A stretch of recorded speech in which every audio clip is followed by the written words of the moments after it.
जनवल्लभा गिरिवरधारी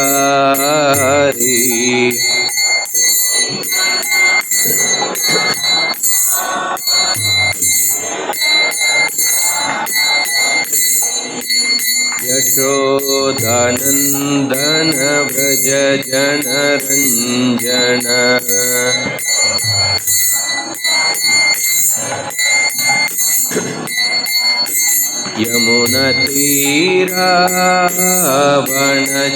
यमुनतीरावनचारी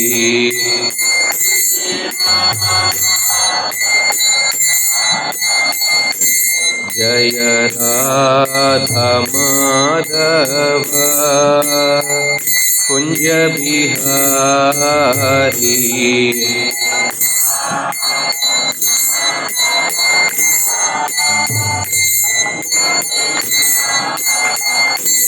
जय राधा माधव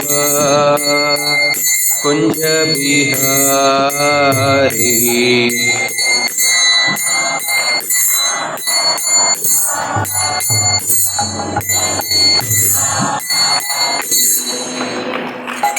जय ओम Vishnupad Paramhans परिव्राजकाचार्य अष्टोत्तर Shri His Divine Grace A.C. Bhaktivedanta Swami Srila Prabhupada की जय।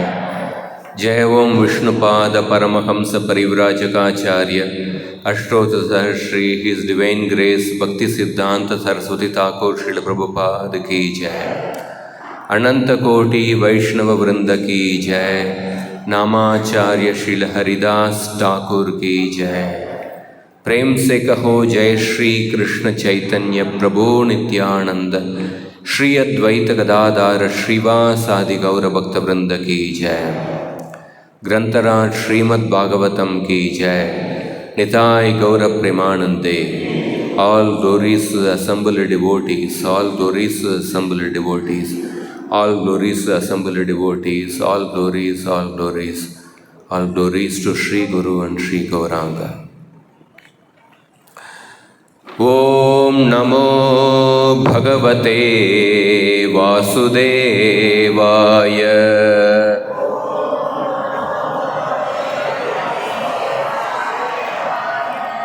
Om Namo Bhagavate Vasudevaya.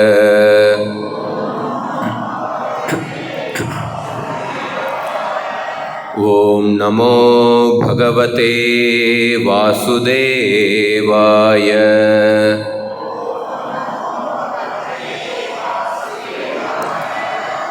Narayanam Namaskritya Naram Chaiva Narottamam Devim Saraswatim Vyasam Tato Jayamudirayet Nashtaprayeshva Badreshu Nityam Bhagavata Sevaya Bhagavatir Uttamashloke Bhaktir Bhavati Naishtiki Krishnaya Vasudevaya Devaki Nandanaya Cha Nandagopakumaraya Govindaya Namo Namaha.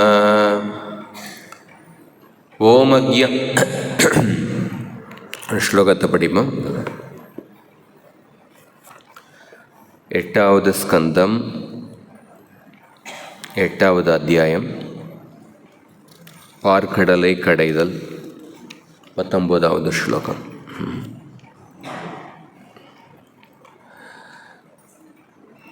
விலோகயந்தி நிரவத்யமாத்மனः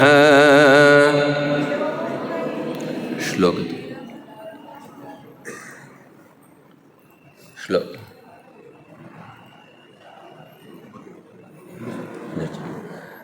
विलोकयन्ति निरवद्यमात्मनः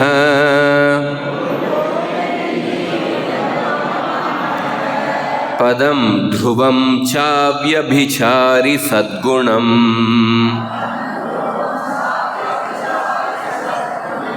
गन्धर्वसिद्धासुरयक्षचारण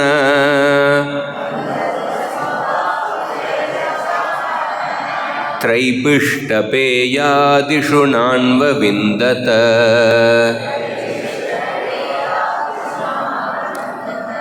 विलोकयन्ती निरवद्यमात्मनः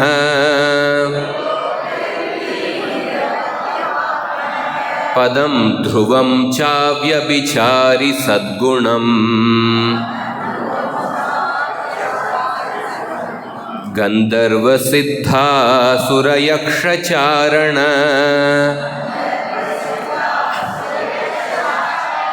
त्रैपिष्टपेयादिषु नान्वविन्दत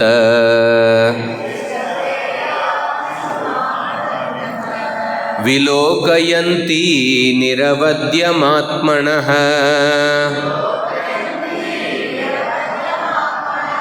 पदं ध्रुवं चाव्यभिचारि सद्गुणम् गन्धर्वसिद्धासुरयक्षचारण त्रैपिष्टपेयादिषु नान्वविन्दत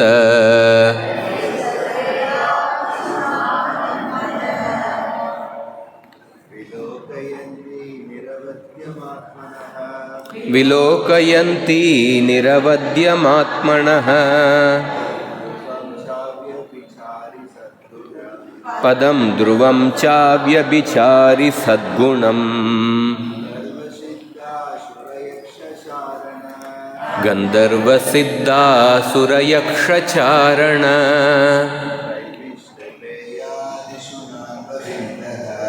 त्रैपिष्टपेयादिषु नान्वविन्दत.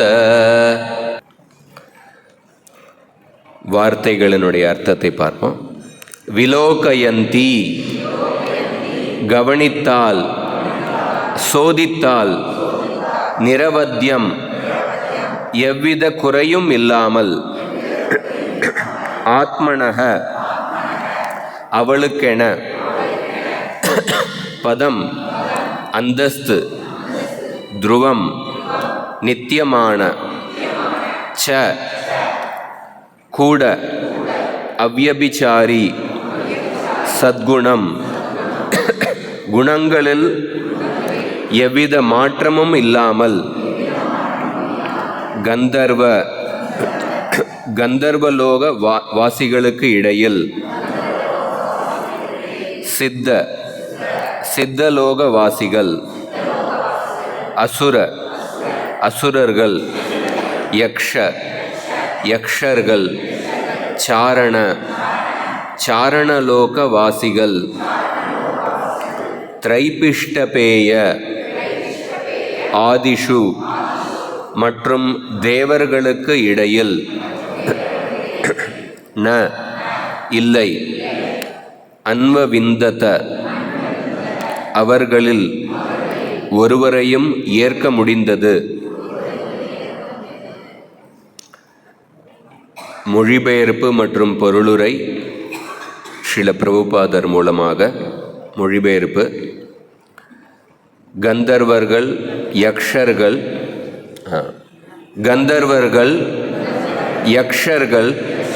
அசுரர்கள், சித்தர்கள், சாரணர்கள் மற்றும் ஸ்வர்கலோக வாசிகள் ஆகியோருக்கு இடையில் நடந்து செல்லும்போது திருமகளாகிய லக்ஷ்மி தேவி அவர்களை ஆழ்ந்து பரிசோதனை செய்தாள். ஆனால் இயற்கையாகவே எல்லா நற்குணங்களையும் கொண்ட ஒருவரையும் அவளால் கண்டுபிடிக்க முடியவில்லை. அவர்களில் ஒருவர் கூட குறைகள் இல்லாமல் இருக்கவில்லை. பொருளுரை. பார்க்கடலிலிருந்து உற்பத்தி செய்யப்பட்டதால் திருமகளாகிய லக்ஷ்மி தேவி கடலின் புதல்வியாவாள். இவ்வாறாக அவள் ஒரு சுயம்வர சடங்கில் தனது சொந்த கணவனை தேர்ந்தெடுப்பதற்கு அனுமதிக்கப்பட்டாள். ஒவ்வொருவரையும் அவள் பரிசோதித்தாள். ஆனால் அவள் புகலிடம் கொள்வதற்கு தகுதியுள்ள ஒருவரையும் அவளால் கண்டுபிடிக்க முடியவில்லை. வேறு விதமாக கூறுவதெனில், லக்ஷ்மி தேவியின் இயற்கையான கணவராகிய நாராயணனை இவ்வுலகில் உள்ள எவராலும் மிஞ்சிவிட முடியாது.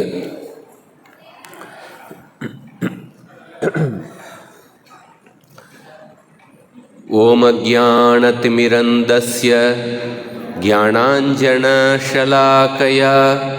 சக்ஷுரோன்மிலிதம் யேன தஸ்மை ஸ்ரீ குரவே நமः. ஸ்ரீசைதன்ய மனோபீஷ்டம் ஸ்தாபிதம் யேன பூதலே ஸ்வயம் ரூப கதா மய்யம் ததாதி ஸ்வபதாந்திகம். வந்தேஹம் ஸ்ரீகுரோ ஸ்ரீயுதாபதகமலம் ஸ்ரீகுருன் வைஷ்ணவாம்ஸ்ச ஸ்ரீரூபம் சாக்ரஜாதாம்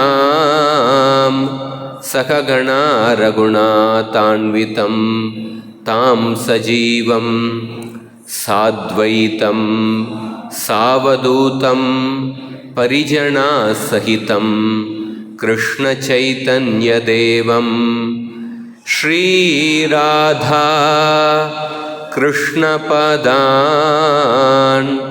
சககணா லலிதா ஸ்ரீவிசாகான்விதாம்ச. ஹே கிருஷ்ண கருணா சிந்தோ दीनबन्धो जगत्पते गोपेश गोपिकान्त राधाकान्त नमोस्तुते. तप्तकाञ्चन गौरांगी राधे वृन्दावनेश्वरी वृषभानुसुते देवी प्रणमामि हरिप्रिये. वाञ्छा कल्पतरुभ्यश्च कृपा सिन्धुभ्य एव च पतितानां पावनेभ्यो वैष्णवेभ्यो नमो नमः.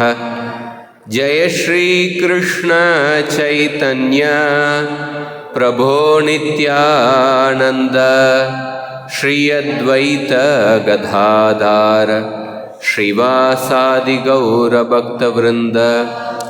हरे कृष्ण कृष्ण कृष्ण हरे हरे, हरे राम राम राम हरे हरे. नमो ओं विष्णुपादाय कृष्णप्रेष्ठाय भूतले श्रीमते भक्तिवेदांत स्वामिन्निति नामिने. नमस्ते सारस्वती देवे गौरवाणी प्रचारिणे निर्विशेष शून्यवादी पाश्चात्य देशतारिणे.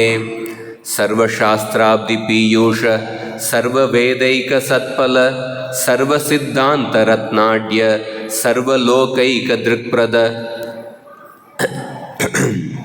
हरे कृष्ण.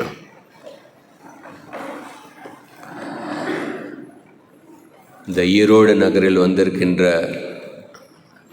தேர் திருவிழாவின் சந்தர்ப்பத்தில் இந்த பாகவத வகுப்புக்கு வந்திருக்கின்றவங்க எல்லோருக்கும் என்னுடைய பணிவான நமஸ்காரம்.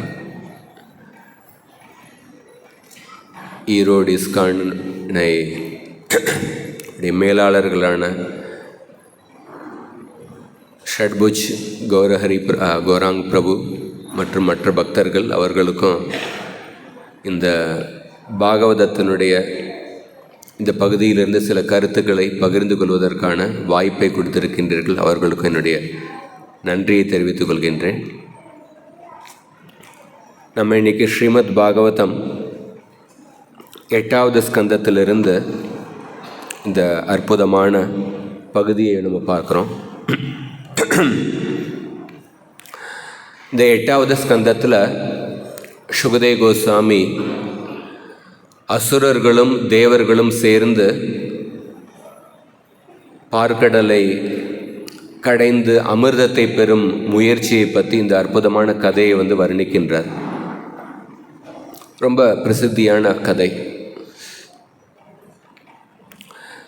இந்த கதையில்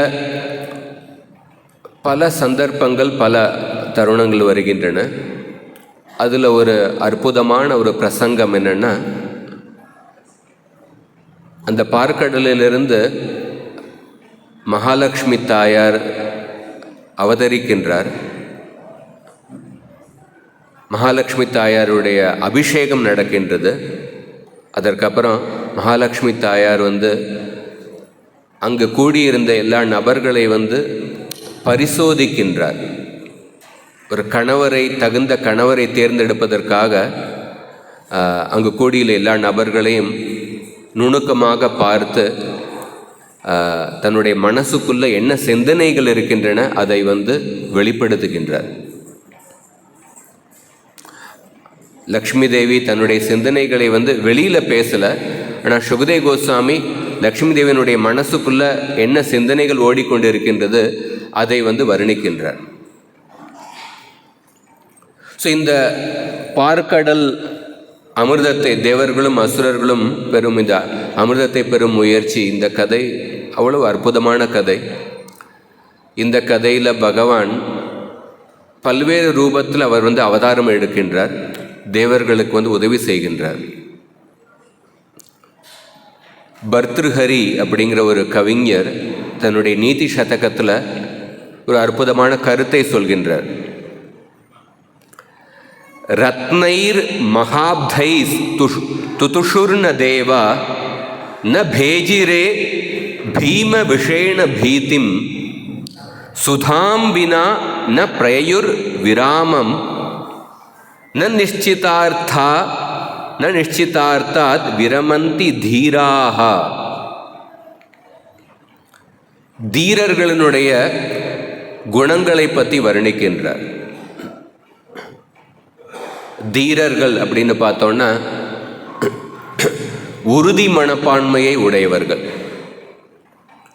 பொறுமையை உடையவர்கள்.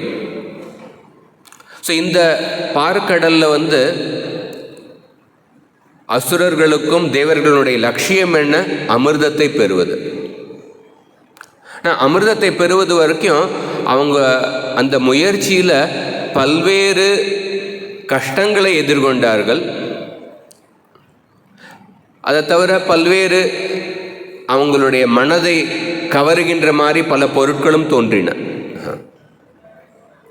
ஆனால் அந்த கஷ்டங்களாலும் பாதிக்கப்படாமல், அந்த பல்வேறு மனதை கவருகின்ற பொருட்களாலும் ஈர்க்கப்படாமல் தங்களுடைய முயற்சியை தொடர்ந்து செய்து கொண்டிருந்தனர்.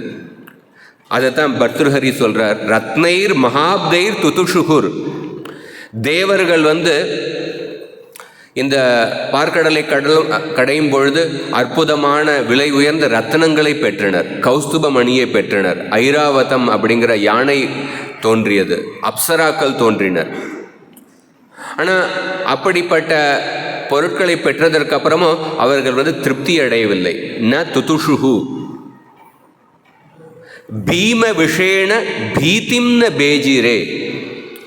பயங்கரமான பயத்தை ஏற்படுத்தக்கூடிய விஷம் தோன்றியது.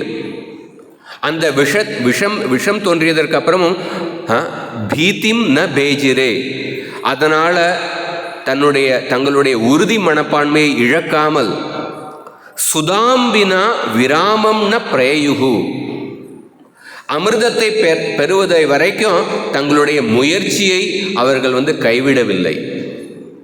தீராக நிஷ்சிதார்த்தான் ந விரமந்தி.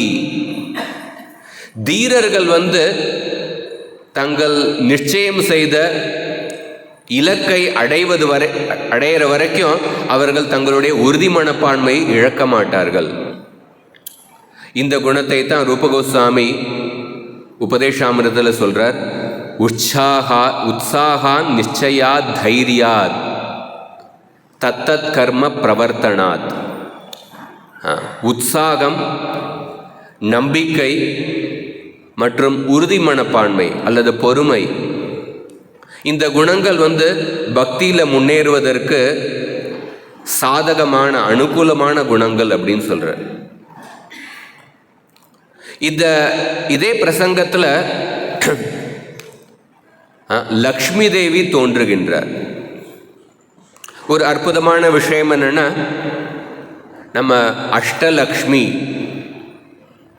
கேள்விப்பட்டிருக்கோம். 8 வகையான லக்ஷ்மிகள். பாகவதத்தினுடைய 8வது ஸ்கந்தத்தில் 8வது அத்தியாயத்தில் 8வது பதத்தில் லக்ஷ்மி தேவியை பற்றி முதல்ல வர்ணனை வருகின்றது. 8வது பதத்தில் லக்ஷ்மி தேவி எப்படி தோன்றினாள் அப்படின்னு அதிலிருந்து சுகதேவ கோஸ்வாமி ஆரம்பிக்கின்றார். அந்த லக்ஷ்மி தேவி தோன்றியதற்கு அப்புறம் எப்படி ஒரு மரகத மலையில் மின்னல் அடிக்கும் பொழுது அந்த மின்னலினுடைய பிரதிபிம்பம் அந்த மரகத மலையில் உள்ள அந்த மின்னலுடைய பிரதிபிம்பம் மிக அற்புதமான அழகாக இருக்கும். ஆனால் அதைவிட உயர்ந்த அழகுடன் லக்ஷ்மி தேவி தோன்றினாள் அப்படின்னு சுகதேவ கோஸ்வாமி வர்ணனை செய்கின்றார். அந்த லக்ஷ்மி தேவி தோன்றியதற்கு அப்புறம் லக்ஷ்மி தேவியை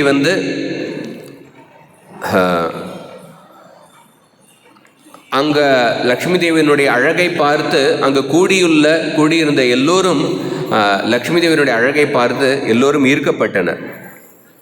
அப்போ லக்ஷ்மி தேவியினுடைய அபிஷேகத்தை பற்றி சுகதேவ கோஸ்வாமி வர்ணனை செய்கின்றார். லக்ஷ்மி தேவியினுடைய அபிஷேகம் ஆனதுக்கப்புறம்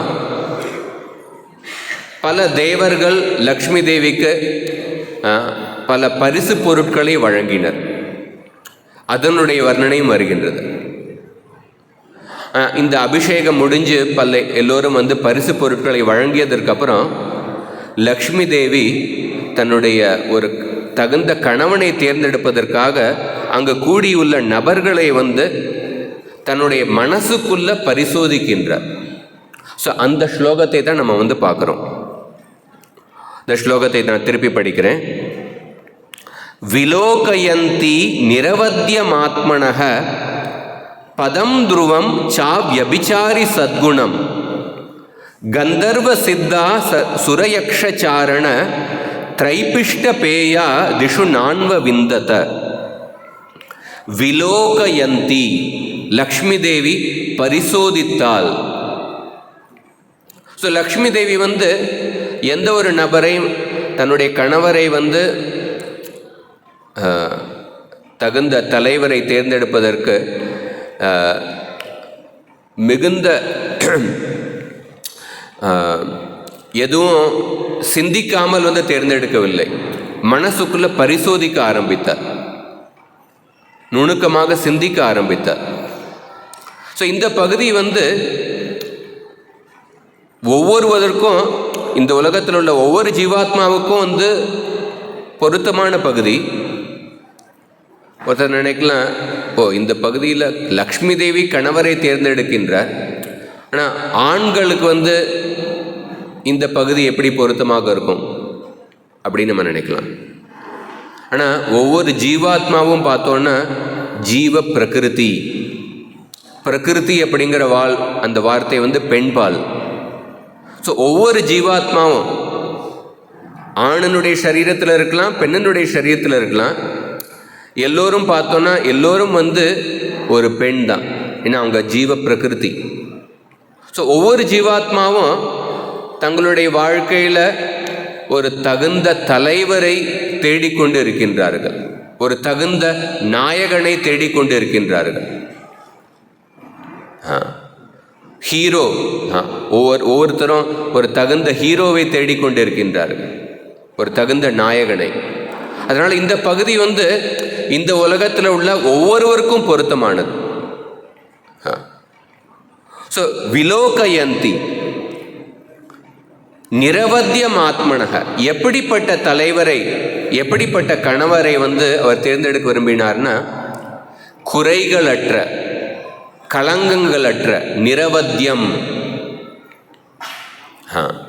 பதம் துருவம் சாவ்யபிசாரி சத்குணம். பதம் துருவம் சத்குணம்னா நல்ல குணங்கள். பதம் துருவம் சாவ்யபிச்சாரி, அந்த நல்ல குணங்களை, மங்களகரமான குணங்களை நிலையாக பெற்றுள்ள குறைகளற்ற நபரை அவர் தேடிக்கொண்டு இருந்தார். ஸோ மூன்று குணங்கள், குறைகளற்ற நிலையான மங்களகரமான குணங்களை உடைய அப்படிப்பட்ட நபரை பரிசோதித்து கொண்டு இருந்தார். விலோகயந்தி, நம்ம பல சமயம் நினைக்கிறாங்க, ஆன்மீகம்னா நம்ம ஆன்மீகத்தில் சிந்திக்கக்கூடாது, நம்ம கண்மூடித்தனமாக ஒரு நம்பிக்கை ஏற்படுத்தி கொள்ள வேண்டும் அப்படின்னு நினைக்கிறாங்க. ஆனால் இங்கே லக்ஷ்மி தேவி விலோகயந்தி, பரிசோதிக்கின்றார். கீதையிலேயும் கிருஷ்ணர் கடைசியில் சொல்றார், இதிதே ஞானமாக்கியாத்தம் குஹ்யாத் குஹ்யதரம் மயா விம்ருஷ்யைதத் அசேஷேன யதேச்சசி ததா குரு. நான் உனக்கு இதுவரைக்கும் நான் என்ன கீதை சொல்லியுள்ளேனோ, ஞானத்தை சொல்லியுள்ளேனோ, அதை நீ சிந்தித்துப்பார். விம்ருஷ்ய, அதை சிந்திச்சதுக்கப்புறம் நீ என்ன ஆசைப்படுகின்றாயோ அதை செய் அப்படின்னு கிருஷ்ணர் அர்ஜுனர்கிட்ட சொல்றார். பிரகலாதர் தன்னுடைய நண்பர்களுக்கு உபதேசம் செஞ்சதுக்கு அப்புறம் அவரும் அதே கருத்தை சொல்றார். நீங்க சிந்தித்து பாருங்கள். வெறும் வாழ்க்கையில பலநோக்கு செயல்களிலேயே ஈடுபடுவதன் மூலமாக நீங்க வாழ்க்கையில உயர்ந்த பலனை அடைய முடியுமா? அதை பற்றி சிந்தித்து பாருங்கள். நான் பக்தியை பற்றி உபதேசம் செய்துள்ளேன், அதனுடைய நல்ல விஷயங்களை பற்றி கொஞ்சம் யோசித்து பாருங்கள் அப்படின்னு பிரகலாதரும் சொல்றார். அதனால நம்ம ஆன்மீக வாழ்க்கையில் சாஸ்திரத்தில் யாரையும் கட்டாயப்படுத்தி நீங்கள் இதை பின்பற்றவே வேண்டும் அப்படின்னு ஒரு பயமுறுத்தி கட்டாயப்படுத்தி உபதேசம் செய்யப்படுவதில்லை. பயமுறுத்தி கட்டாயப்படுத்தி செய்வது அது எல்கேஜி லெவலில் உள்ள பாடம். அப்படிப்பட்ட மதங்களும் இந்த உலகத்தில் இருக்கு. ஆரம்பத்தில் அது ஒரு கொஞ்ச அளவுக்கு அந்த மாதிரி சில கட்டாயப்படுத்தி பயமுறுத்தி ஒருத்தர நல்ல விஷயங்களை கடைபிடிக்க வைக்கிறதுக்கு ஆரம்பத்தில் அது தேவைப்படலாம். ஆனால் ஒரு விஷயத்தை நம்ம வாழ்க்கை முழுவதும் கடைபிடிக்கணும்னா வெறும் கட்டாயத்தினால ஒருத்தரை செய்ய வைக்க முடியாது. அவங்கள சிந்திக்க வைத்து இந்த கருத்தினுடைய இந்த பாதையை பின்பற்றுவதன் மூலமாக அவங்களுடைய புத்திபூர்வமாக அந்த நம்பிக்கையை ஏற்படுத்தணும். அதனால தான் பாகவதத்தில், கீதையில் பல இடத்துல பார்க்குறோம், ஸ்திததீர் முனி, ஒரு பக்தரை பற்றி ஸ்திததீர் முனி அப்படின்னு வர்ணிக்கப்பட்டுள்ளது. பாகவதத்தில் முனி சத்தம அப்படிங்கிற வார்த்தையும் பல இடத்துல சுகதே கோஸ்வாமி, நாரத முனிவரை பற்றி வர்ணிக்கப்பட்டுள்ளது. முனி சத்தம, முனி அப்படின்னா மனனசீல, சிந்திப்பதில் தேர்ச்சி பெற்றவர். சத் அப்படின்னா பக்தர், நம்பிக்கையில் சிறந்தவர், சிந்திப்பதில் சிறந்தவர் அப்படின்னு சுகதே கோஸ்வாமி, நாரத முனிவரை பற்றி வர்ணிக்கப்பட்டுள்ளது. பாகவதத்தில் இன்னொரு இடத்துல முனிர் விசஷ்டே நனு தத்ர தேகத்திம், சிவபெருமான் சொல்றார், எப்படி ஒரு ஞானி கற்பனை செய்வதில் தேர்ச்சி பெற்றவரோ அதே மாதிரி ஒரு பக்தர் சிந்திப்பதிலும் தேர்ச்சி பெற்றவர். A devotee is as thoughtful as a non-devotee speculative. சில சமயம் பல பேர் கற்பனை செய்து பல கருத்துக்களை செய்கின்றார்கள், பல கருத்துக்களை தெரிவிக்கின்றார்கள். பக்தர் சாஸ்திரத்தின் அடிப்படையில் சிந்தித்து அந்த நம்பிக்கையை ஏற்படுத்தி கொள்கின்றார். ஸோ இங்கே லக்ஷ்மி தேவி விலோகயந்தி, அந்த சபையில் கூடியுள்ள நபர்கள் அந்த சபையில் கூடியுள்ள நபர்கள் மட்டுமல்ல, கடந்த காலத்தில் எப்படிப்பட்ட நபர்கள் இருந்தார்கள், வருங்காலத்தில் உள்ள நபர்கள், எல்லா நபர்களையும் பற்றி சிந்தித்ததற்கு அப்புறம் லக்ஷ்மி தேவி தன்னுடைய கணவனை தேர்ந்தெடுக்க போகின்றார்.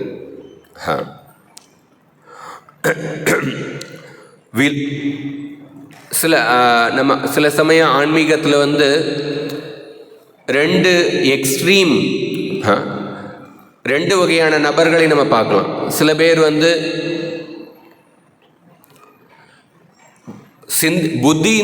புத்தியை உபயோகிக்காமல் சிந்திப்பதற்கான அந்த புத்தியை உபயோகிக்காமல் ஒரு விஷயத்தை வெறும் கண்மூடித்தனமாக நம்புவது. அந்த மாதிரி பல பேர்களை பார்க்குறோம் உலகத்தில். ஒரு பாதை அவங்க ஏதாவது சடங்குகளை ஏதாவது இதை எதற்காக செய்கின்றோம், நம்ம இதனால் என்ன பலன் கிடைக்கப் போகின்றது, இந்த சடங்கு இந்த பாதை அங்கீகரிக்கப்பட்டதா, முன்னோர்களால் கடைபிடிக்கப்பட்டதா, இதனுடைய பின் விளைவுகள் என்ன அப்படின்னு இதை பற்றி எதுவும் சிந்திக்காமல், இந்த வினாடியில் எனக்கு இது எனக்கு மகிழ்ச்சியை கொடுக்கின்றது அப்படின்னு அதை கடைபிடிக்கின்றார்கள். அந்த மாதிரி ஒரு ஆன்டி இன்டலெக்சுவல் அப்ரோச், புத்தியை உபயோகிக்காமல் அப்படி இருக்கின்ற நபர்களை பார்க்குறோம். சில பேர் புத்தியை உபயோகிப்பார்கள், ஆனால் ஒவ்வொரு சின்ன விஷயத்துலையும் அதை பற்றி அவங்க சந்தேகப்படுவார்கள். ஹைப்பர் இன்டலெக்சுவல் அப்ரோச் அப்படின்னு ஆங்கிலத்தில் சொல்கிறோம். ஒவ்வொரு சின்ன விஷயத்துலையும் அவங்க சந்தேகப்பட்டு கொண்டே இருப்பார்கள். Sceptical people. அவங்களால எந்த பாதையும் கடைபிடிக்கவே முடியாது.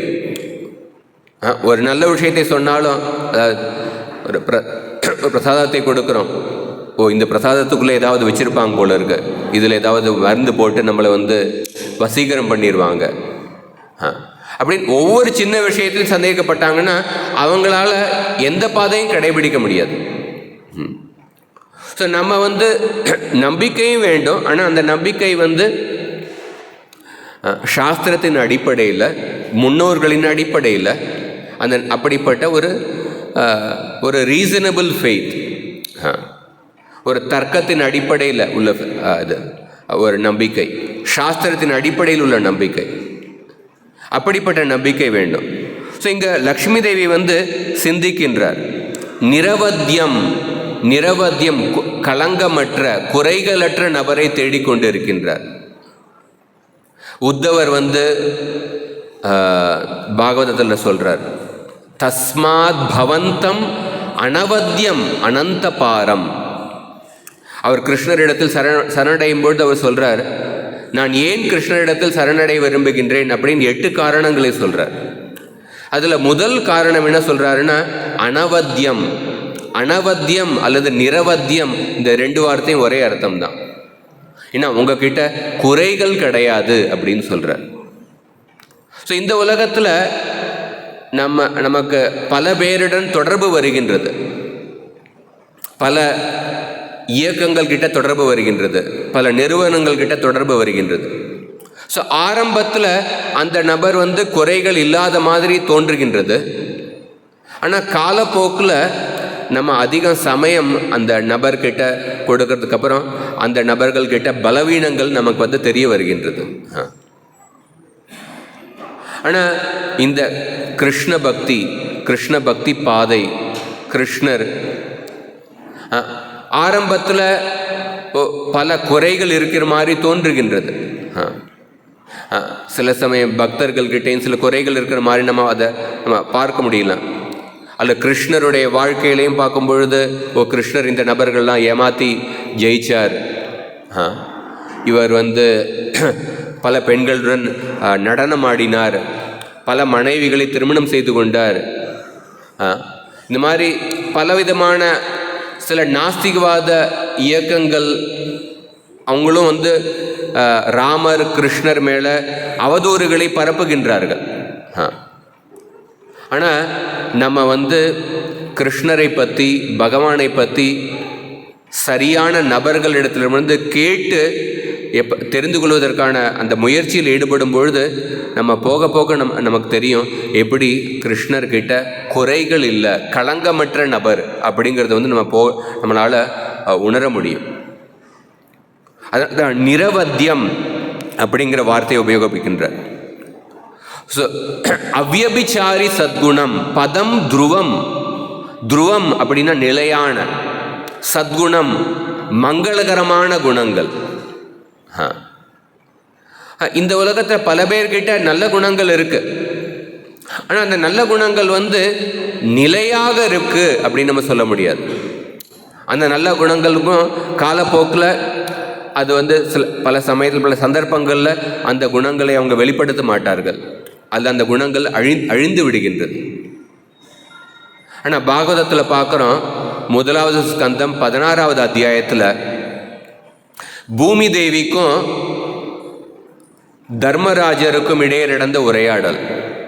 அந்த உரையாடலில் பூமி தேவி, பசுமாட்டினுடைய ரூபத்தில் இருந்து கொண்ட பூமி தேவி நான் ஏன் ஆழ்ந்த துயரத்தில் இருக்கின்றேன் அதற்கான காரணத்தை சொல்கின்றார்.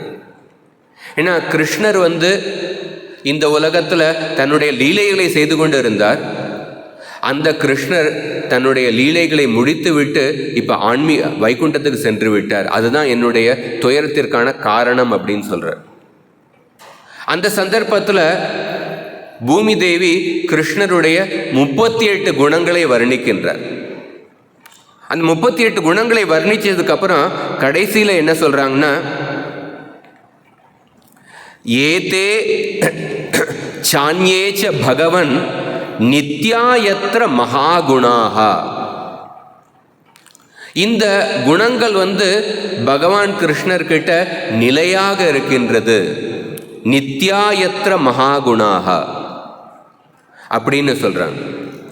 அப்படின்னா இந்த கிருஷ்ணர்கிட்ட இருக்கின்ற குணங்கள் பிரளய காலத்திலும் கூட அழிவது கிடையாது. பிரளய காலத்திலையும் அழிவது கிடையாது. அப்போ அந்த குணங்கள் அழிவது, அந்த குணங்களை கிருஷ்ணர் குறிப்பிட்ட பல்வேறு லீலைகளில் வெளிப்படுத்துகின்றார். அப்படின்னா அந்த லீலைகளில் பங்கேற்கின்ற அந்த கிருஷ்ணருடைய பக்தர்களுக்கும் அழிவு கிடையாது, அந்த லீலைகளுக்கும் அழிவு கிடையாது. அந்த லீலைகள் நடைபெறுகின்ற கிருஷ்ணருடைய அந்த திருத்தலங்கள், தாமங்கள், விருந்தாவனம், மதுரா, துவாரகா, அந்த லோகங்களுக்கும் அழிவு கிடையாது. அதனால திரைபிஷ்ட பதம் துருவம் சா வியபிச்சாரி சத்குணம். ஸோ அப்படிப்பட்ட நபரை லக்ஷ்மி தேவி தேடிக்கொண்டு இருக்கின்றார். நிலையான மங்களகரமான குறைகளற்ற குணங்களை உடைய அந்த நபரை பரிசோதிக்கின்றார். கந்தர்வ சித்தா சுரயக்ஷாரண திரைபிஷ்ட பேயா திஷு நான்வ விந்தத. கந்தர்வர்கள், சித்தர்கள், சாரணர்கள், திரைபிஷ்ட அப்படிங்கிற வார்த்தை தேவர்களை குறிக்கின்றது. இந்த நபர்களை எல்லாம் பரிசோதித்தார். திரைபிஷ்ட பேயா திஷு ந அன்வ விந்தத. ஆனால் அங்கு கூடியிருந்த அந்த நபர்களில் ஒரு நபர்கிட்ட கூட இந்த 3 தன்மைகளை உடைய பதம் துருவம் சா வியபிச்சாரி சத்குணம் நிரவத்தியம் இந்த தன்மைகளுடைய நபரை அவர் லக்ஷ்மி தேவியினால் பார்க்க முடியவில்லை. ஸோ இதில் மனிதர்களுடைய பெயரை குறிப்பிடவில்லை. ஏன்னா மனிதர்களை விட உயர்ந்தவர்கள் இந்த கந்தர்வர்கள், சித்தர்கள், சாரணர்கள், தேவர்கள். மனிதர்கள் இவர்களோடு ஒப்பிடும்பொழுது இவர்கள் தாழ்ந்தவர்கள், அதுவும் தெரிகின்றது. ஸோ அந்த மாதிரி பல சமயம் மனிதர்கள் நினைக்கிறாங்க உயிர் வாழிகள் இந்த உலகத்தில் மட்டும்தான் இருக்கிறாங்க, மனிதர்கள் மட்டும்தான் வாழ்கின்றார்கள், மற்ற லோகங்களில் யாருமே இல்லை அப்படின்னு நினைக்கிறாங்க. இது எப்படிப்பட்ட கருத்துன்னா, உதாரணத்துக்கு இந்த அறையில் ஒரு மூலையில் ஒரு கொசுக்கள் வந்து ஒரு மாநாடு போடுகின்றது. கொசுக்கள் மாநாடு போட்டு, இந்த உலகத்தில் இந்த அறையில் மனிதர்கள் யாரும் கிடையாது, நம்மளை தவிர வேற உயிர்வாழிகள் யாருமே இல்லை அப்படின்னு அந்த மாநாட்டில் தீர்மானம் போட்டாங்கன்னா, அதே மாதிரி தான் பல விஞ்ஞானிகள் சொல்கிறாங்க, இந்த மாதிரி உயிர்கள் மனிதர்கள் வந்து இந்த உலகத்தில் மட்டும்தான் இருக்கிறாங்க, வேற உலகத்தில் யாருமே இல்லை அப்படின்னு நினைக்கிறேன். இங்கே லக்ஷ்மி தேவி வந்து அங்கே கூடியுள்ள மனிதர்கள் இவர்களோட தாழ்ந்தவர்களால் மனிதர்களை பற்றி அவங்க சிந்திக்கவில்லை. ஸோ லக்ஷ்மி தேவியினால் ஒருவரை கூட அந்த சபையிலிருந்து தேர்ந்தெடுக்க முடியவில்லை. அதுக்கப்புறம் அடுத்த 3 ஸ்லோகத்தில் லக்ஷ்மி தேவி ஏன் தேர்ந்தெடுக்க முடியவில்லை, அந்த சபையில் உள்ள பல பேர்கிட்ட சில நல்ல குணங்கள் இருக்கு, அதே சமயத்தில் அவர்கள்கிட்ட சில குறைகள் இருக்கு. அதை வந்து அந்த சிந்தனையை வந்து வெளிப்படுத்துகின்றார். இதுக்கு அடுத்த ஸ்லைடுக்கு அடுத்தது அடுத்த ஸ்லோகத்தில் லக்ஷ்மி தேவி சொல்றாங்க, நூனம் தபோயஸ்யன மன்யு நிர்ஜயோ ஞானம் கொச்சித் தச்சன சங்கவர்ஜிதம் கச்சின் மகாம்ஸ்தஸ்யன காம நிர்ஜய சஈஸ்வர கிம் பரதோ வியபாஸ்ரய. நூனம் தபோயஸ்ய, இந்த உலகத்தில் பல உயர்ந்த தபஸ்விகள், தவத்தில் தேர்ச்சி பெற்ற நபர்கள் இருக்கின்றார்கள்.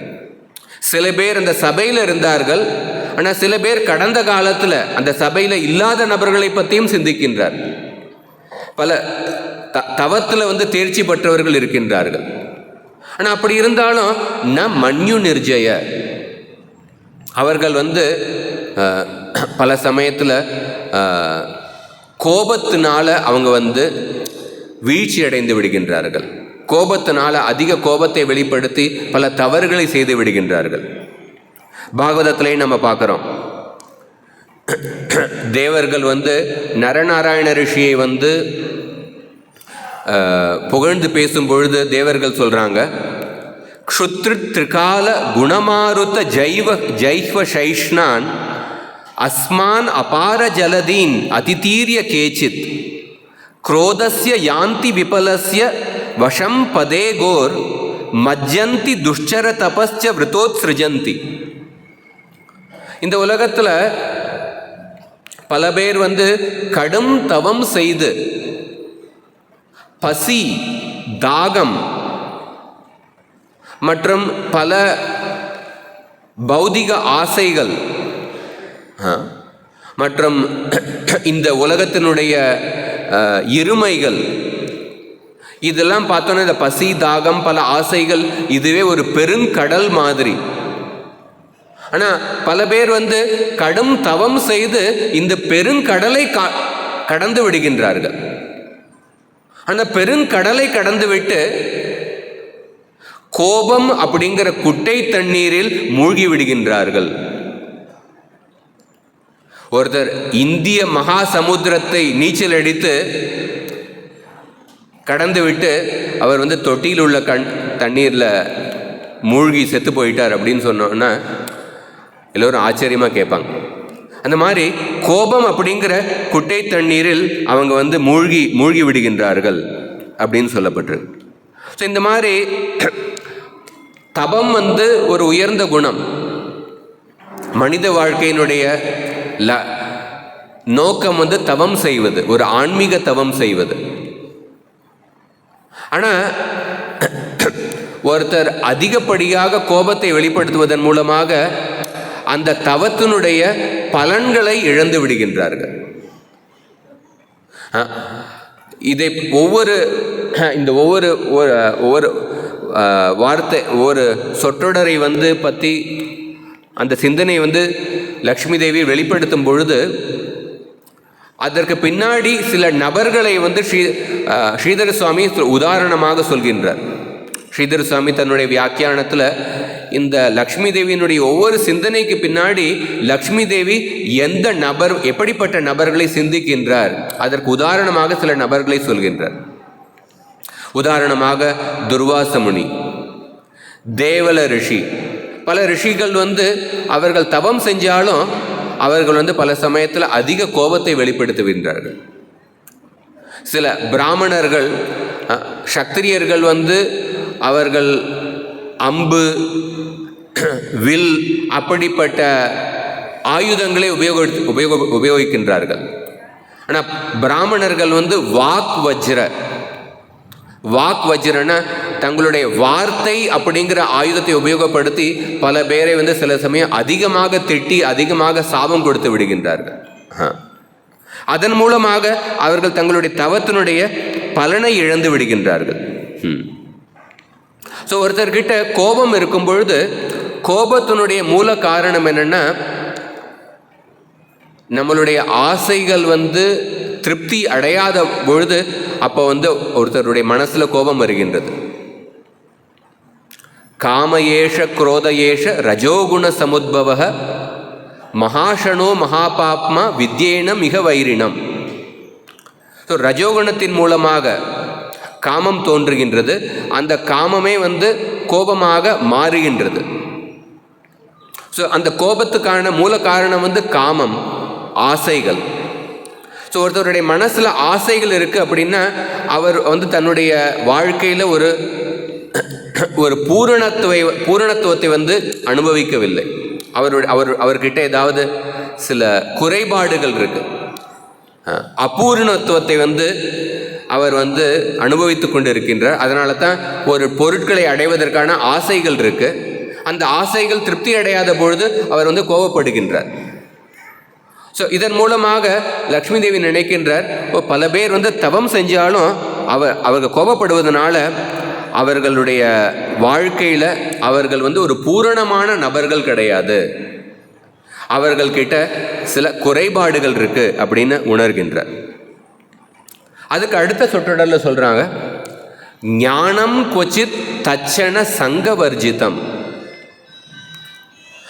இந்த சபையில் மற்றும் இந்த உலகத்தில் பல பேர் வந்து உயர்ந்த ஞானத்தை பெற்றுள்ளார்கள். ஆனால் அப்படி இருந்தாலும் தட்சண சங்கவர்ஜிதம். ஆனால் அவர்களுடைய வாழ்க்கையிலையும் சில பிடிப்புகள் இருக்கின்றன, அவர்களுடைய வாழ்க்கையிலையும் பற்றுகள் இருக்கின்றன, அவர்களுடைய வாழ்க்கையிலையும் சில ஆசைகள் இருக்கு, சில பற்றுகள் இருக்கு. ஏன்னா பொதுவாக ஞானத்தினுடைய ஒரு ஞானம் வந்து பக்குவமான நிலைக்கு வந்ததுன்னா அதனுடைய அறிகுறி என்னன்னா பற்றற்ற மனப்பான்மை, வைராக்கியம். ஆனால் இந்த உலகத்தில் பல பேர் கிட்ட ஞானம் இருக்கு, ஒரு புஸ்தக அறிவு இருக்கு, ஆனால் அப்படி இருந்தாலும் பற்றற்ற மனப்பான்மை இல்லை. அவர்களுடைய வாழ்க்கையிலையும் பற்றுகளை பார்க்கின்றோம். அப்படிப்பட்ட சில குறைகள் இருக்கு அப்படின்னு நினைக்கிறாங்க. இதற்கு உதாரணமாக ஸ்ரீதர சுவாமி வந்து சொல்றார், சுக்ராச்சாரியர், ப்ரஹஸ்பதி. சுக்ராச்சாரியர் வந்து மிக உயர்ந்த ஞானத்தை பெற்றுள்ளார். கீதையிலே கிருஷ்ணன் சொல்றார், கவீனாம் உஷனா கவிஹி. கவிஞர்களில் மிக உயர்ந்த கவிஞர், ஞானத்தை உடையவர் சுக்ராச்சாரியர் அப்படின்னு சொல்றார். ஆனால் அதே சுக்ராச்சாரியர் வந்து ஒரு தடவை அவருடைய மகள் தேவயானி குளித்து கொண்டிருந்தார் தன்னுடைய தோழிகளோடு சேர்ந்து. அப்போ அவங்களுடைய ஆடைகள் வந்து தவறுதலாக மாறி போய்விடுது. தேவயானுடைய ஆடையை வந்து சர்மிஷ்டா உடுத்தி கொண்டார். சர்மிஷ்டாவனுடைய அப்போ தேவயானுடைய ஆடையை வந்து சர்மிஷ்டா உடுத்தி கொண்டதுக்கப்புறம் இந்த சர்மிஷ்டா வந்து ஒரு சக்திரியருடைய மகள், விஷபர்வா அப்படிங்கிற அந்த சக்திரியருடைய மகள். அந்த விஷபர்வா வந்து சுக்ராச்சாரியனுடைய சீடன். இது ஒரு சின்ன ஒரு சாதாரண விஷயம், ஒரு தவறுதலாக ஆடைகள் வந்து மாறி போய்விட்டது. ஆனால் அதனால் அந்த தேவயானிக்கும் சர்மிஷ்டாவுக்கும் நடுவில் அவ்வளோ ஒரு பெரிய ஒரு வாக்குவாதம் ஏற்பட்டது. ரெண்டு பேரும் வந்து தேவயானி சர்மிஷ்டாவை திட்ட ஆரம்பித்தாங்க, சர்மிஷ்டா தேவயானி திட்ட ஆரம்பித்தாங்க. அதுக்கப்புறம் தேவயானி வந்து தன்னுடைய அப்பாவுக்கிட்ட வந்து புகார் கொடுக்குறாங்க சுக்ராச்சாரியர்கிட்ட வந்து. சுக்ராச்சாரியர் என்ன சொல்லியிருக்கணும், இது என்ன ஒரு சாதாரண விஷயம், தவறுதலாக ஆடைகள் வந்து மாறி போயிருக்கு, இதை வந்து பெரிதுபடுத்தாதீர்கள் அப்படின்னு சொல்லி தேவயானை வந்து சமாதானப்படுத்தியிருக்கணும். ஆனால் தன்னுடைய மகள் மேலே உள்ள பற்றுனால அந்த தேவயானியை கூட்டிக் கொண்டு விஷபர்வாவுக்கிட்ட போய் சொல்கிறார், உன்னுடைய மகள் வந்து சர்மிஷ்டா வந்து என்னுடைய மகளினுடைய ஆடையை போட்டு கொண்டு விட்டார், என்னுடைய மகளை வந்து திட்டி விட்டாள், அதனால் உன்னுடைய மகள் வந்து என்னுடைய மகளினுடைய பணிப்பெண்ணாக ஆக வேண்டும் அப்படின்னு அந்த விஷபர்வாவுக்கிட்ட கோபத்துடன் சொல்கின்றார். அந்த விஷபர்வா வந்து சுக்கராச்சாரியர்கிட்ட பயப்பட்டு தன்னுடைய மகளை வந்து பணிப்பெண்ணாக அனுப்புகின்றார். இந்த மாதிரி சுக்கராச்சாரியர் உயர்ந்த ஞானத்தை பெற்றிருந்தாலும் அவர் வந்து ஒரு சாதாரண விஷயத்தை தன்னுடைய மகள்கிட்ட சமாதானப்படுத்தி சொல்லாமல் அந்த மகள் மேலே உள்ள பற்றுனால அதை இன்னும் அவர் பெரிதுபடுத்தி அப்படி அந்த பிரச்சனையை வந்து பெரிதுபடுத்தி விட்டார். அதே சுக்கராச்சாரியர் வந்து பலி மகாராஜர் வாமனதேவர்கிட்ட தானம் கொடுக்க விருப்பப்படும் பொழுது சுக்கராச்சாரியர் எதிர்ப்பு தெரிவிக்கின்றார். ஏன்னா உங்ககிட்டேருந்து இந்த வாமனதேவர் எல்லா சொத்தையும் அபகரித்து கொண்டு போய்விடுவார். ஏன்னா அவருடைய மனசுக்குள்ள என்ன சிந்தனை இருக்குன்னா, அப்போ எனக்கு வந்து எப்படி தட்சிணை வரும், எனக்கு எப்படி தட்சிணை வரும் அப்படின்னு நினச்சி அந்த பலி மகாராஜருக்கு தான் எதிர்ப்பு தெரிவிக்கின்றார். பகவோ குரவோ லோகே சிஷ்ய வித்தாபஹாரகா क्वचित्तु तत्र दृश्यन्ते शिष्य चित्तापहारका. இந்த உலகத்தில் பல ஆன்மீக வழிகாட்டிகளை பார்க்க முடியும். அவர்கள் வந்து சிஷ்யர்களுடைய சொத்து மேலே அவர்களுக்கு வந்து அவர்கள் என்ன தட்சிணை கொடுப்பார்கள் அதன் மேலே அவர்களுக்கு வந்து அதிக பற்று இருக்கு. அப்படிப்பட்ட பல ஆன்மீகவாதிகளை பார்க்க முடியும். ஆனால் क्वचित्तु तत्र दृश्यन्ते शिष्य चित्तापहारकाः. ஆனால் மிக அரிதான ஒரு சில ஆன்மீக குருக்கள் தான் அவர்கள் வந்து சிஷ்யர்களுடைய இதயத்தை கவருகின்ற, அவர்களுடைய சந்தேகங்களை போக்கி அவர்களுடைய உண்மையான நலன் விரும்பிகளாக இருந்து அவர்களுடைய ஹிருதயத்தை கவருகின்ற ஆன்மீக குருக்கள் வந்து வெகு சிலர்கள், அரிதான நபர்கள் அப்படின்னு இந்த சுபாஷிதத்தில் சொல்லப்பட்டுள்ளது. சுக்கராச்சாரியருக்கு வந்து அவருக்கு பலி மகாராஜர் கொடுக்கின்ற தட்சிணை மேலே அவருக்கு ஒரு பற்று இருந்தது. சுக்கராச்சாரியர் பல சமயம் அவர் வந்து அசுரர்களுக்கே அவர் வந்து புரோகிதம் செய்வார், அசுரர்களுடைய வழிகாட்டியாக இருக்கின்றார். அசுரர்கள் வந்து அதர்மத்தின் பக்கத்தில் இருக்காங்க. ஆனால் இந்த மாதிரி சுக்கராச்சாரியர் உயர்ந்த ஞானத்தை பெற்றிருந்தாலும் அவருக்கு வந்து ஞானம் கொச்சித் தச்சன சங்க வர்ஜிதம், அவர்கிட்ட பற்றற்ற மனப்பான்மை இல்லை. ப்ரஹஸ்பதி தேவர்களுடைய குரு. புரோதசாம்ச முக்கியம் மாம் வித்தி பார்த்த ப்ரஹஸ்பதியும் அப்படின்னு கீதையில் கிருஷ்ணரும் ப்ரஹஸ்பதியை பற்றி வர்ணிக்கின்றார். புரோகிதர்களில் உயர்ந்தவர் ப்ரஹஸ்பதி. ப்ரஹஸ்பதிர் பிரம்மவாதே. பிருத்து மகாராஜை பற்றி வர்ணிக்கப்படும் பொழுது பிருத்து மகாராஜர் தன்னுடைய ஆன்மீக ஞானத்தில் இவர் ப்ரஹஸ்பதிக்கு நிகரானவர் அப்படின்னு வர்ணிக்கப்பட்டுள்ளது. ஸோ ப்ரஹஸ்பதி உயர்ந்தவர், தேவர்களுடைய வழிகாட்டி. ஆனால் அவர்கிட்டையும் சில சமயம் அவர்கிட்டையும் சில பற்று இருக்கு. இதே பாகவதத்தில் 6வது ஸ்கந்தத்தில் வர்ணனை வருகின்றது. ஒரு தடவை தேவர்கள் இந்திரனுடைய சபையில் வந்து ப்ரஹஸ்பதி நுழைந்தார். அப்போ இந்திரனை வந்து பல பேர் வந்து புகழ்ந்து பேசிக்கொண்டு இருந்தனர். இந்திரன் வந்து அப்சராக்களுடைய நடனத்தை வந்து பார்த்து ரசித்து கொண்டு இருந்தார். அந்த ப்ரஹஸ்பதி நுழைந்ததுக்கப்புறம் அந்த ப்ரஹஸ்பதிக்கு பார்த்ததுக்கப்புறமா அவர் வந்து நமஸ்காரம் செய்யவில்லை. அதுக்கப்புறம் ப்ரஹஸ்பதி வந்து அங்கேருந்து மறைந்து விட்டார். ஆனால் இந்திரனுக்கு வந்து தான் செய்த தவறை வந்து அவர் வந்து உடனே உணர்ந்தார். நான் வந்து என்னுடைய ஆன்மீக வழிகாட்டிக்கு நான் வந்து குருவுக்கு வந்து நமஸ்காரம் செய்யவில்லை அப்படின்னு வந்து அந்த தவறை உணர்ந்தார். உடனே அந்த தவறை உணர்ந்ததுக்கப்புறம் அவர் வந்து அந்த சபையில் உள்ள எல்லா நபர்கள் முன்னாடி தான் செய்த தவறை நினைத்து அவர் வருத்தப்பட்டார். நான் எப்படி ஒரு உயர்ந்த பெரிய தவறை செய்து விட்டேனே. ஏன்னா குருவுக்கு நமஸ்காரம் செய்வது அது ஒரு மிக உயர்ந்த, குருவை நம்ம பார்த்த உடனே அவர்களுக்கு நமஸ்காரம் செய்ய வேண்டும். ஆனால் நான் இந்த எல்லோரும் என்னை புகழ்ந்து கொண்டு இருக்கார்கள், அந்த புகழ்ச்சியினால் நான் கர்வப்பட்டு நான் என்ன குருவை நமஸ்காரம் செய்வதை நான் தவறிவிட்டேனே அப்படின்னு நினைத்து வருத்தப்பட்டால் தன்னுடைய தவறை எல்லோரும் முன்னாடியும் சொன்னார். அப்படி சொன்னதுக்கப்புறம் அவர் தன்னுடைய குருவை தேட ஆரம்பித்தார். தேடி அவரை நமஸ்காரம் செய்யறதுக்காக, அவர்கிட்ட மன்னிப்பு கேட்கறதுக்காக தேட ஆரம்பிக்கின்றார்.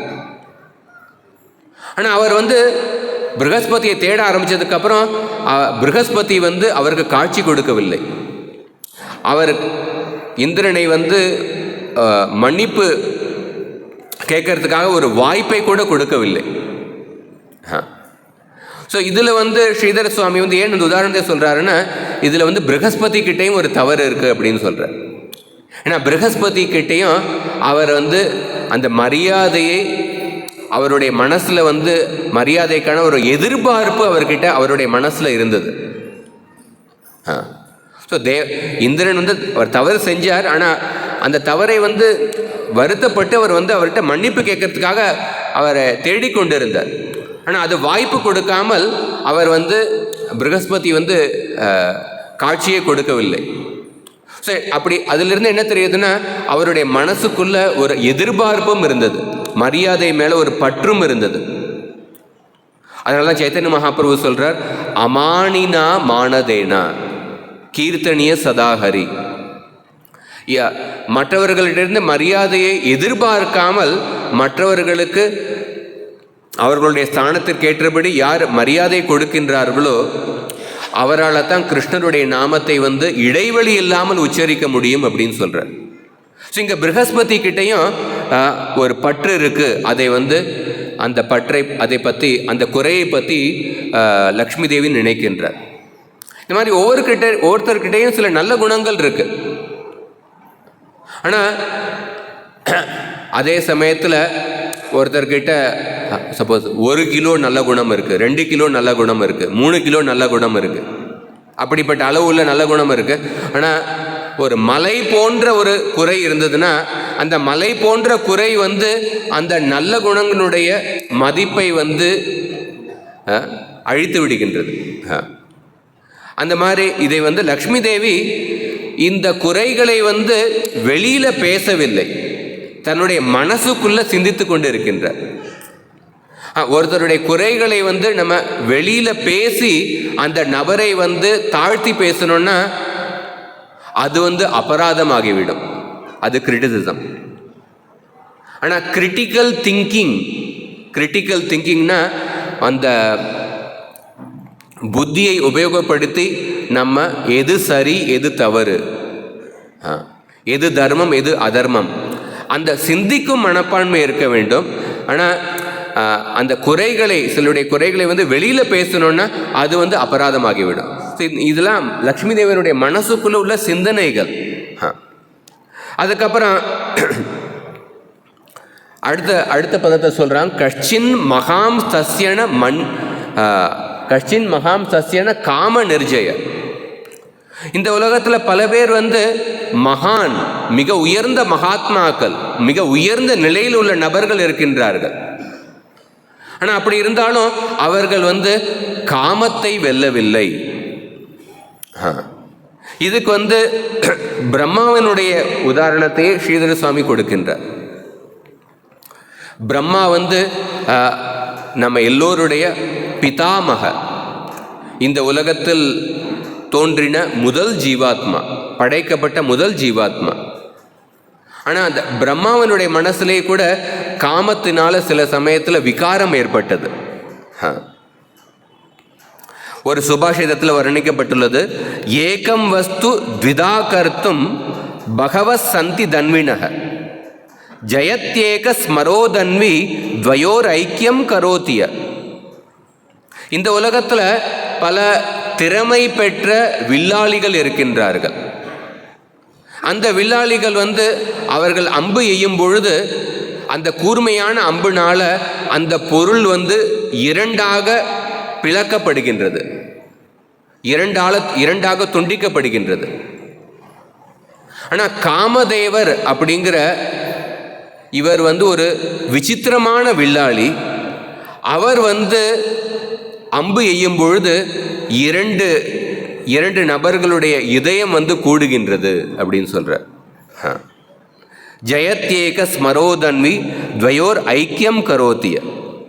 மகாபாரதத்தில் வர்ணிக்கப்பட்டுள்ளது, காமபந்தனம் ஏவைக்கம் நாண்யத் அஸ்தீக பந்தனம் காமபந்தன முக்தோகி பிரம்மபூயாய கல்பதே. இந்த உலகத்தில், இந்த சம்சாரத்தில் ஒரு நபர் இருப்பதற்கான அடிப்படை காரணம் என்னன்னா காமத்தின் மேலே உள்ள பற்று. காமத்தை தவிர வேறு பற்று எதுவுமே இல்லை.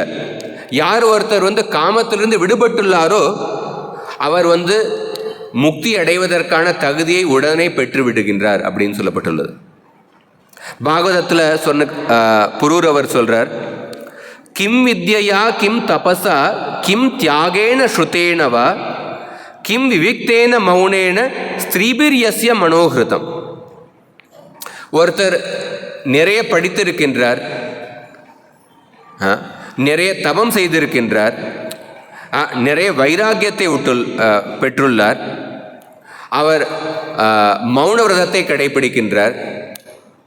ஆனால் அப்படி இருந்தாலும் அவர் தன்னுடைய மனசுக்குள்ள ஒரு பெண்ணை பற்றி சிந்தித்து கொண்டு இருந்தாருன்னா இந்த குணங்களால் என்ன பிரயோஜனம் அப்படின்னு புரூரவர் சொல்கிறார். ஸ்திரீபிர்யஸ்ய மனோகிருதம்.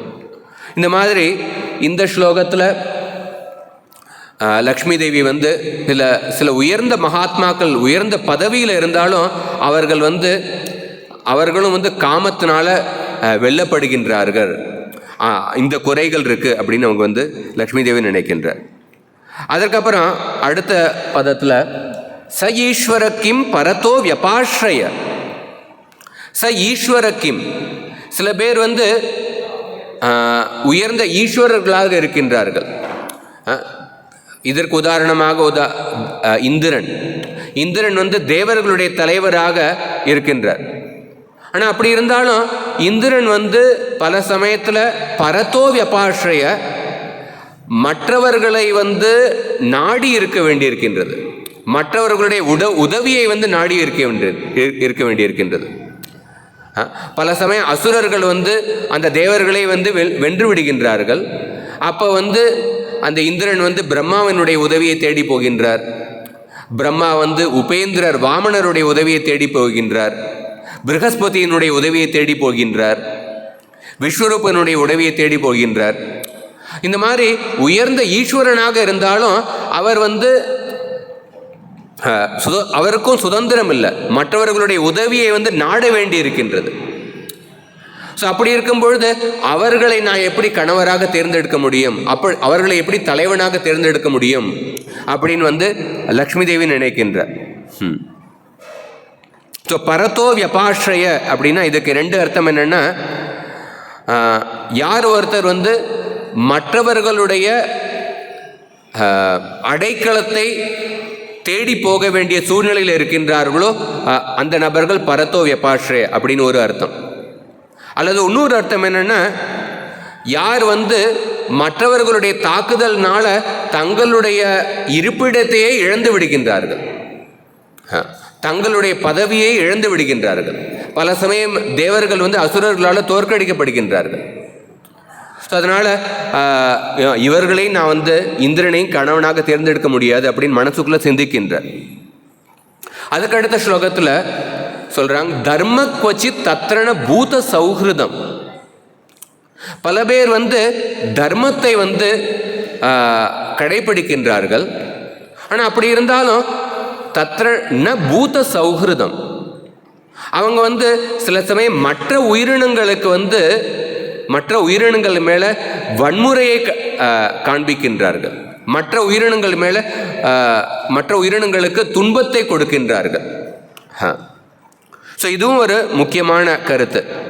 கீதையிலையும் கிருஷ்ணர் சொல்றார், யஸ்மான் ந உத்விஜதே லோகோ லோகான் ந உத்விஜதே சயஹ. ஒரு பக்தருடைய குணம் என்னன்னா, அவர் மற்றவர்களுக்கு துன்பத்தை கொடுக்க மாட்டார், மற்றவர்களாலும் அவர் பாதிக்கப்பட மாட்டார் அப்படின்னு சொல்லப்பட்டுள்ளது. பரமோ நிர்மத்சராணாம் சதாம். பாகவதத்தை படிப்பதற்கான தகுதியை பற்றி சொல்லும்பொழுது நிர்மத்சராணாம் அப்படின்னா பொறாமையற்றவர்கள், சுயநலம் அற்ற குணத்தை உடையவர்கள் அப்படின்னு சொல்லப்பட்டுள்ளது.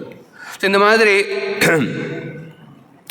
அஹிம்சா, சில பேர் தர்மத்தை கடைபிடித்தாலும் மற்றவர்கள் மேலே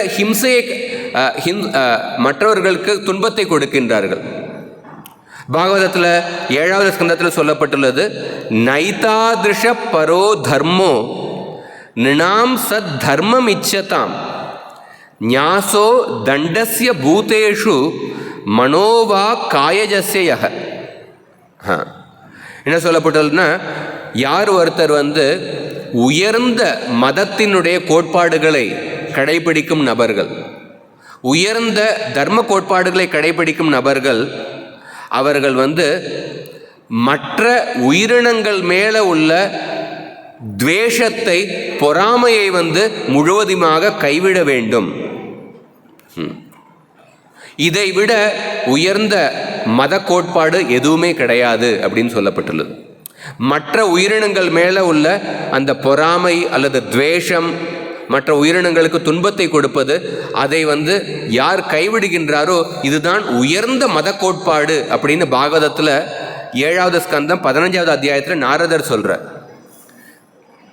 இதை பற்றி பிரபுபாதர் பகவத்கீதையில் எழுதும் பொழுது 13வது அத்தியாயத்தில் அஹிம்சா, அதை பற்றி பிரபுபாதர் எழுதுகிறார்.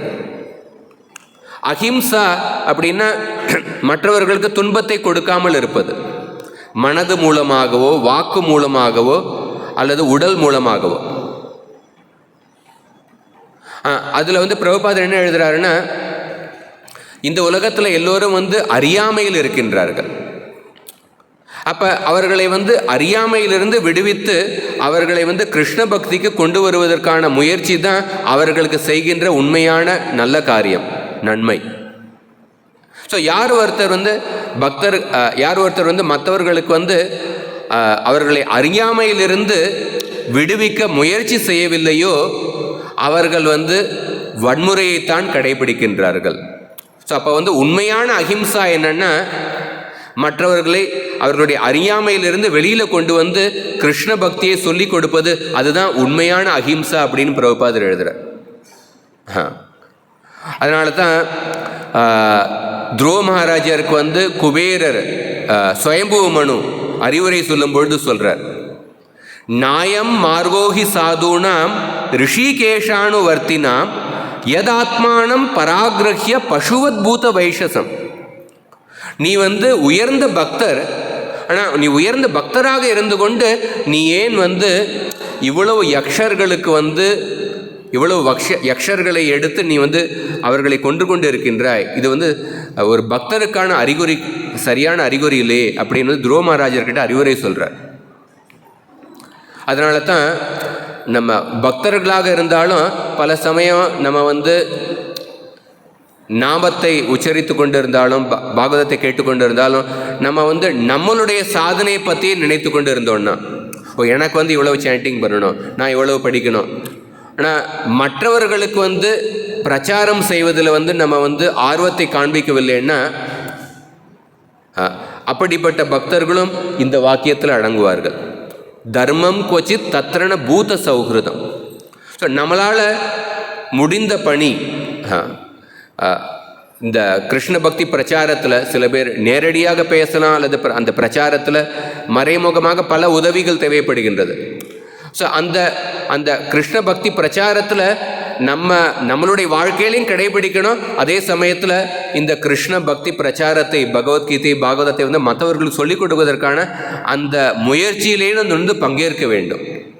வெறும் நம்ம எப்படி வைகுண்டத்தை அடைய முடியுமா, நமக்கு நாமத்தில் ருச்சி கிடைக்க முடியுமா, அதை பற்றி மட்டுமே நம்ம சிந்திக்கக்கூடாது. இந்த மற்றவர்களுக்கு இந்த பிரச்சாரத்தை அந்த எடுக்கின்ற முயற்சியிலேயும் ஈடுபட வேண்டும். அதுக்கப்புறம் பார்த்தோன்னா தியாக கொச்சித் தத்ரண முக்தி காரணம். இந்த உலகத்தில் பல பேர் தியாகம் செய்கின்றார்கள், பல சமூக சேவையில் ஈடுபடுகின்றார்கள். அதில் நல்ல காரியம்தான், சத்துவகுணத்தில் உள்ள நல்ல காரியம். அந்த நல்ல புண்ணிய காரியங்களுக்கு அவர்களுக்கு நல்ல பலன்கள் கிடைக்கும். ஆனால் தியாக கொச்சி தத்ரண முக்தி காரணம். அந்த சத்துவகுணத்தில் உள்ள நல்ல சமூக சேவைகள் அதை கிருஷ்ணருடைய சேவையாக அதில் கிருஷ்ண பக்தியை கொண்டு வரலைன்னா அந்த மாதிரியான நல்ல காரியங்கள்னால இந்த பௌதிக உலகத்தில் மட்டும்தான் ஒருத்தர் நல்ல பலன்கள் கிடைக்கும். அதனால் அந்த நல்ல காரியங்கள் ஒருத்தருக்கு இந்த சம்சாரத்திலிருந்து விடுபடுவதற்கான காரணமாக அமையாது. முக்தி காரணம். உதாரணத்துக்கு பார்த்தோன்னா ஷிபி சக்கரவர்த்தி தன்னுடைய உடலில் உள்ள மாமிசத்தையே வெட்டி அவர் அந்த பறவைக்கு தானமாக கொடுத்தார். இந்த மாதிரி பல பேர் சுயநலமற்ற சமூக சேவைகளில் ஈடுபடுகின்றார்கள். ஆனால் அந்த சமூக சேவை வெறும் உடல் அளவில் இருக்கும் பொழுது அது அப்படிப்பட்ட சமூக சேவை அதனால் அவர்கள் முக்தியை அடைய முடியாது, ஒரு ஆன்மீக பயனை அடைய முடியாது. ஒரு பானையில் நீங்கள் தண்ணி ஊட்டி கொண்டு இருக்கின்றீர்கள், ஆனால் அந்த பானையில் ஒரு ஓட்டை இருக்குது. அப்போ நீங்கள் எவ்வளவு தண்ணி ஊற்றினாலும் அந்த பானையை நிரப்பவே முடியாது.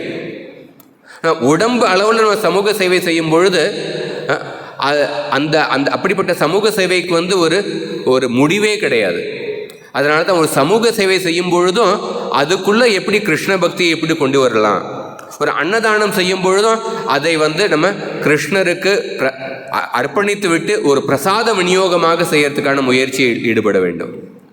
ஸோ அந்த மாதிரி தியாக கொச்சி தத்ரண முக்தி காரணம். இதுக்கு ஷிபி சக்கரவர்த்தியினுடைய ஒரு உதாரணத்தை சொல்கிறார். முந்தின தர்ம கொச்சி தத்ரண பூத சௌகிருதம், அதற்கு ஸ்ரீதர சுவாமி பரசுராமருடைய உதாரணத்தை சொல்கிறார். பரசுராமர் தன்னுடைய தந்தை ஜமதக்னி சொன்ன பேச்சை கேட்டார். அந்த விதத்தில் ஒரு தர்மத்தை கடைபிடித்தார். ஆனால் தன்னுடைய தந்தையினுடைய பேச்சை கேட்டு அவர் தன்னுடைய தாயார் மற்றும் சகோதரர்களை கொன்றுவிட்டார், மற்ற உயிரினங்களுக்கு துன்பத்தை கொடுத்தார். அதற்கு பின்னாடி இன்னொரு காரணம் இருக்குது. ஆனால் ஒரு விதத்தில் பார்க்கும்பொழுது பல பேர் தர்மத்தை கடைபிடித்தாலும் அது மற்றவர்களுக்கு துன்பத்தை கொடுக்கும் பொழுது அதுலேயும் சில குறைகள் இருக்குது. சில கிறிஸ்தவர்கள் பிரார்த்தனை செய்கிறாங்க, இந்துக்கள் யாராக இருந்தாலும் பகவான் கிட்ட எனக்கு தினம் ஒரு பிரெட்டு கொடுங்க அப்படின்னு பிரார்த்தனை செய்கிறாங்க. அந்த பிரெட்டு கொடுத்ததுக்கப்புறம் அந்த பிரெட்டுக்குள்ளே அசைவ உணவை வச்சு அதை கட்லெட்டாக சாப்பிட்றாங்க. அப்போ பகவான்கிட்ட பிரார்த்தனை செஞ்சாலும் ஆனால் நம்ம மற்ற உயிரினங்களுக்கு துன்பத்தை கொடுக்கும் பொழுது அது ஒரு குறை ஆகிவிடுகின்றது. அதுக்கப்புறம் அடுத்த ஸ்லோகத்தில் அடுத்த பதத்தில் வீரியம்ன பும்சோஸ்தி அஜவேக நிஷ்கிருதம், வீரியம்ன பும்சோஸ்தி அஜவேக நிஷ்கிருதம் அப்படின்னு பார்க்கும்பொழுது சில பேர் உயர்ந்த சக்தியை பெற்றுள்ளார்கள். அந்த உயர்ந்த சக்தியை பெற்றுள்ளாலும் அவர்கள் காலத்தினுடைய பிடியில் இருக்கின்றார்கள், காலத்தினுடைய பிடியில் இருக்கின்றார்கள். அஜவேக நிஷ்கிருதம், அவர்கள் காலப்போக்கில் அவர்களும் அழிந்து விடுகின்றார்கள். உதாரணத்துக்கு பார்த்தோன்னா இதில் ஸ்ரீதர சுவாமி உதாரணம் சொல்கிறார். ராவணர் அவ்வளவு சக்தியை பெற்றுள்ளார். ராவணர் போன்ற அசுரர்கள் அவர்கள் நடக்கும் பொழுது ஒரு மலையே தூக்குவதற்கான சக்தியை பெற்றிருந்தார். கார்த்திவீரிய அர்ஜுன், ராவணனை விட சக்தி வாய்ந்தவர் கார்த்திவீரிய அர்ஜுன். கார்த்திவீரிய அர்ஜுன் வந்து ஒரு தடவை ஒரு நதியில் குளித்து கொண்டு இருக்கும்பொழுது, நர்மதையில் குளித்து கொண்டு இருக்கும்பொழுது, அவர் தன்னுடைய 10,000 கைகள்னால் அந்த நதியை வந்து தடுத்து நிறுத்தி ஒரு டேம் வந்து உருவாக்க முயற்சி செய்தார். அப்போ அந்த நதியினுடைய ஓட்டத்தை தடுத்து நிறுத்தும் பொழுது இன்னொரு இடத்துல ராவணர் குளித்து கொண்டு இருந்தார். அப்போ ராவணர் குளித்து கொண்டிருந்த இடத்துல ராவணருக்கு வந்து வெள்ளம் ஏற்பட்டது. அப்போ ராவணர் வந்து யார் வெள்ளம் ஏற்படுத்துகிறார் அப்படின்னு நினச்சி ராவணர் வந்து கார்த்திவீரிய அர்ஜுனை தாக்க வந்தார். கார்த்திவீரிய அர்ஜுன் ராவணரை வந்து அவரை சுலபமாக தோற்கடித்து விட்டார். ஸோ அப்படி ராவணர், கார்த்திவீரிய அர்ஜுன் போன்ற நபர்கள் மிக உயர்ந்த சக்தியை பெற்றுள்ளார்கள். ஆனால் அவர்களும் கூட அஜவேக நிஷ்கிருத்தம், காலத்தின் போக்குதல்னால அவர்களும் வந்து தோற்கடிக்கப்பட்டுள்ளார்கள். அவர்களும் தங்களுடைய சக்தியை இழந்து விடுகின்றார்கள். இந்த மாதிரி பல நபர்களுடைய குறைகளை பற்றி சிந்திக்கின்றார். நஹி த்விதீயோ குணசங்க வர்ஜித. இந்த ஒவ்வொரு வார்த்தைக்கு பின்னாடி பல உதாரணங்கள் இருக்கு. பரம்பூஜ்ய ராதா கோவிந்த மகாராஜர் இதை பற்றி ரொம்ப டீட்டெயில்டாக பல கிளாஸஸ் கொடுத்துருக்கார். நஹி த்விதீயோ குணசங்க வர்ஜித. சில பேர் வந்து இந்த 3 குணங்களுக்கும் அப்பாற்பட்ட நிலையில் இருக்கின்றார்கள். குணசங்க வர்ஜித. ஆனால் நஹி த்விதீயோ, ஆனால் அவர்களை எப்படி நான் கணவராக தேர்ந்தெடுக்க முடியும்? சதுஷ்குமாரர்கள், அவர்கள் 3 குணங்களுக்கும் அப்பாற்பட்ட நிலையிலிருந்து சமாதி நிலையில் இருக்கின்றார்கள். இந்த சமாதி நிலையில் இருக்கும் பொழுது அவர்கள் எப்பொழுதும் சமாதி நிலையில் இருந்தாங்கன்னா ஒரு மனைவியினுடைய தேவையை வந்து எப்படி கொடுப்பார்கள்? ஒரு மனைவிக்கும் பல தேவைகள் இருக்கு. ஆனால் ஒரு பெண்ணுக்கு பல தேவைகள் இருக்கும் பொழுது இப்பொழுது இவங்க சமாதி நிலையில் தியானம் செய்து கொண்டே இருந்தாங்கன்னா அவர்களால் எப்படி ஒரு பெண்ணினுடைய தேவையை வந்து அறிந்து கொள்ள முடியும்? அவர்கள் எப்படி ஒரு பெண்ணினுடைய தேவையை வந்து கொடுக்க முடியும்? அப்படின்னு நினச்சி அந்த நபர்களையும் வந்து நிராகரித்து விடுகின்றார். அதுக்கப்புறம் அடுத்த ஸ்லோகத்தில் கொச்சித் சிராயுர் நகி ஷீல மங்கலம். கொச்சித் சிராயுர், சில பேர் வந்து நீண்ட ஆயுட்காலத்தை பெற்றுள்ளார்கள். நீண்ட ஆயுட்காலத்தை பெற்றுள்ளார்கள். உதாரணமாக மார்க்கண்டேய முனிவர்,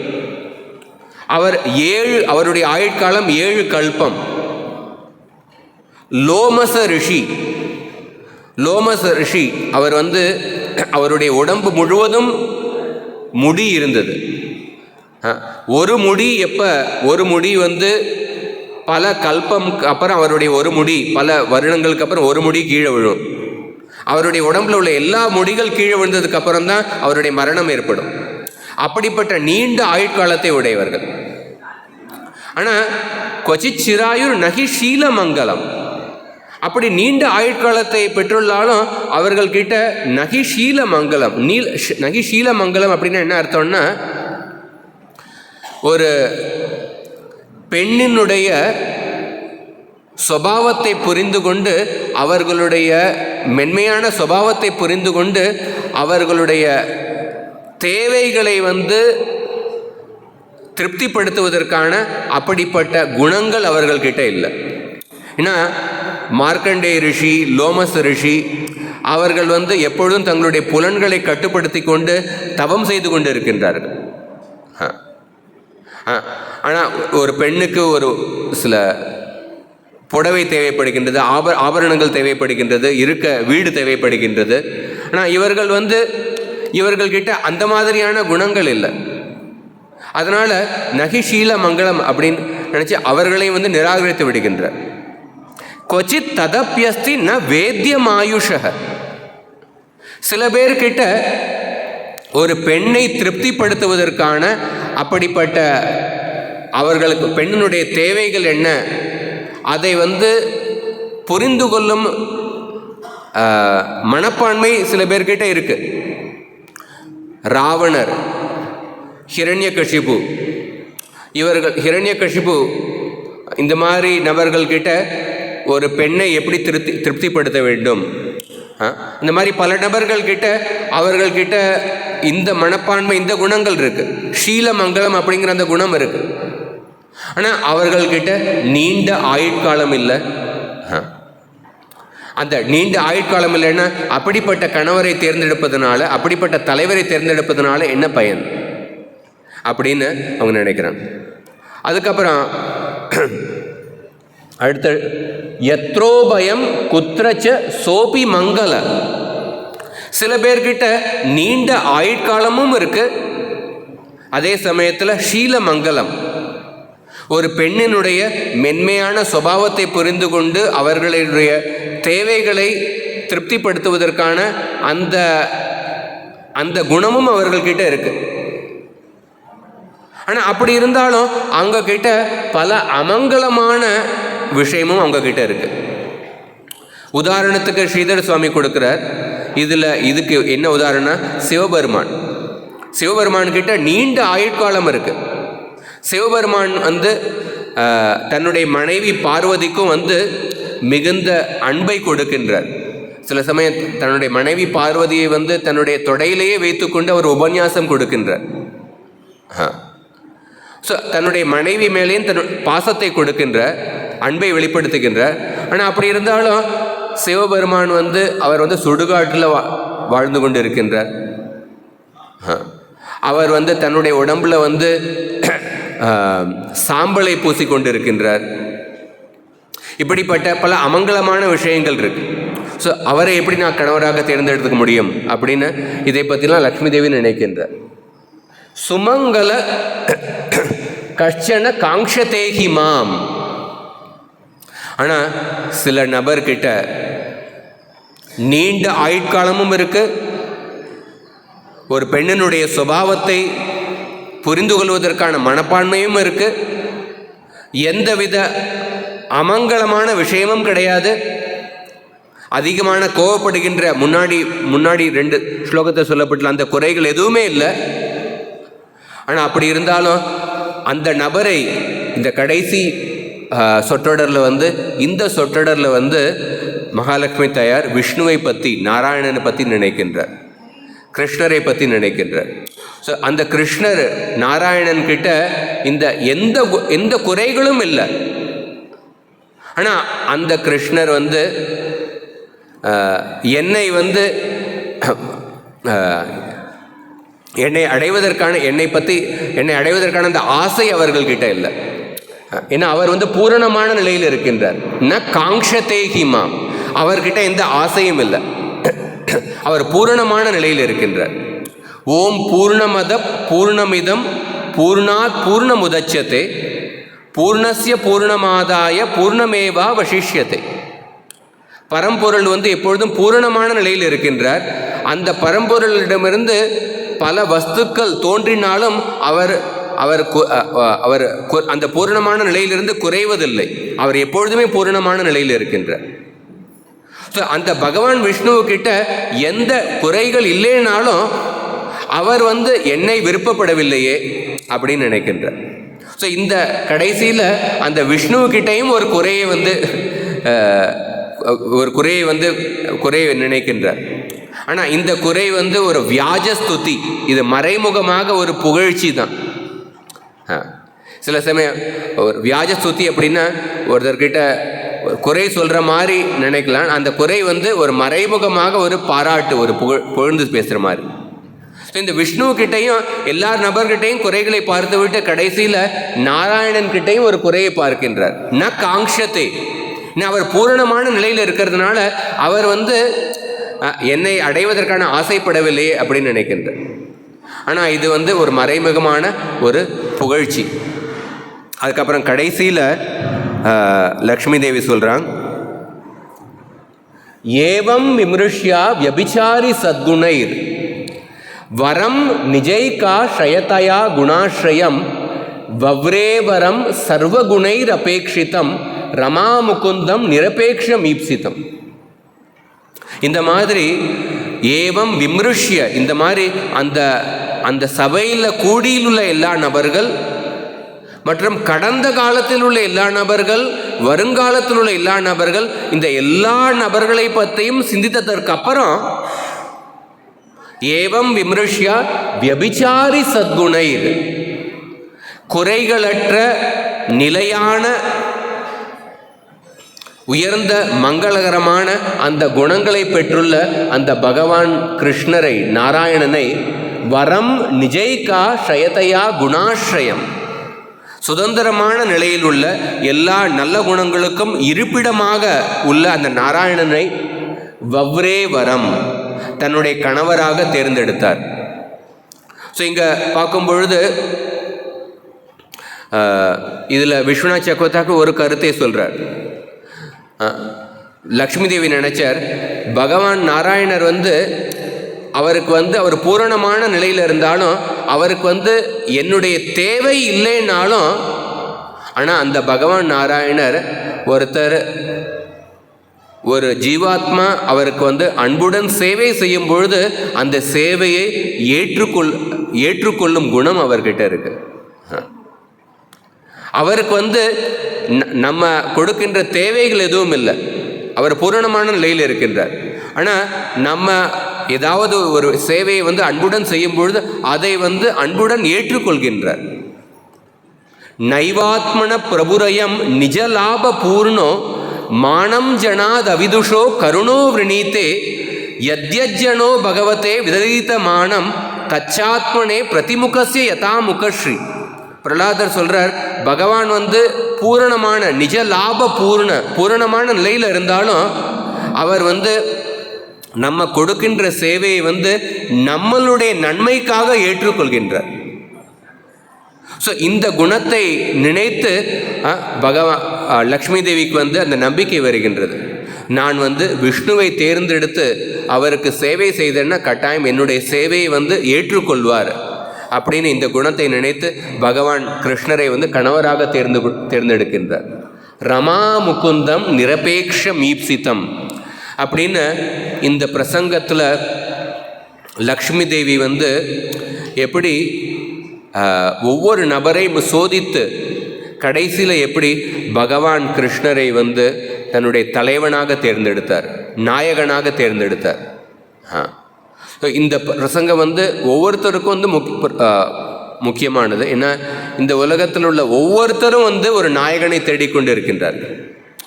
கிருஷ்ணரை நாயகனாக நீங்கள் ஏற்றுக்கொள்ளலைன்னா ஒருத்தர் யாராவது ஒரு சினிமா நடிகரை நாயகனாக தேர்ந்தெடுத்து இருக்கின்றார், அல்லது ஒரு அரசியல்வாதியரை தலைவராக, இந்த மாதிரி யாராவது ஒருத்தரை வழிபட்டு கொண்டு இருக்கின்றார். ஆனால் அந்த குறைகளற்ற நித்தியமான எண்ணற்ற நல்ல குணங்களை உடைய நபர் உயர்ந்த குணங்களை உடையவர் நபர் கிருஷ்ணர். அதனால தான் சுகதேவ் கோஸ்வாமி பாகவதத்தினுடைய ஆரம்பத்தில் தன்னுடைய பிரார்த்தனைகளை சொல்கிறார். ஸ்ரீயப்பதிர் யஜ்ஞபதிர் பிரஜாபதிர் தராம்பதிர் லோகபதிர் தியாபதிர் பதிர் கதிஷான் தகவிருஷ்ணி சாத்வதாம் பிரசீததாம் மே பகவான் சதாம் பதிஹி. பதி அப்படின்னா தலைவர், கணவர். அந்த கிருஷ்ணர் ஸ்ரீயப்பதிர் லக்ஷ்மியினுடைய கணவர், ஸ்ரீயப்பதிர் பிரஜாபதி எல்லா பிரஜாபதியினுடைய தலைவர், ஸ்ரீயப்பதிர் பிரஜாபதிர் லோகபதிர் எல்லா லோகங்களுடைய தலைவர், தியாம்பதிர் தராபதிர் நம்மளுடைய புத்தியினுடைய தலைவர், தராபதிர் பூமியினுடைய தலைவர், பதிர்கதிஷ் சாந்தக விருஷ்ணி சாத்வதாம் அந்த விருஷ்ணி அந்தக போஜக வம்சத்தில் உள்ள பிறந்துள்ள எல்லா நபர்களுடைய தலைவர் கிருஷ்ணர். அந்த கிருஷ்ணர் நம் மேல் கருணை காட்ட வேண்டும் அப்படின்னு சொல்லி பிரார்த்திக்கின்றார். ஸோ இந்த மாதிரி இந்த பிரசங்கத்தில் உள்ள ஒவ்வொரு ஸ்லோகத்தில் ஒரு சில அர்த்தங்களை தான் நம்ம பார்க்க முடிந்தது. ஆனால் ஒவ்வொரு அர்த்தத்துக்கு பின்னாடி பல உதாரணங்கள், பல எடுத்துக்காட்டுகளை பல ஆச்சாரியர்கள், பிரபுபாதருடைய சிஷ்யர்கள், ராதா கோவிந்த் மகாராஜர் மாதிரி சொல்லியிருக்கின்றார்கள். ஸோ இந்த வாய்ப்பு கொடுத்ததற்கு எனக்கு என்னுடைய மிக்க நன்றி. பாகவதம் சொல்வதற்கான வாய்ப்பு. ஹரே கிருஷ்ணா.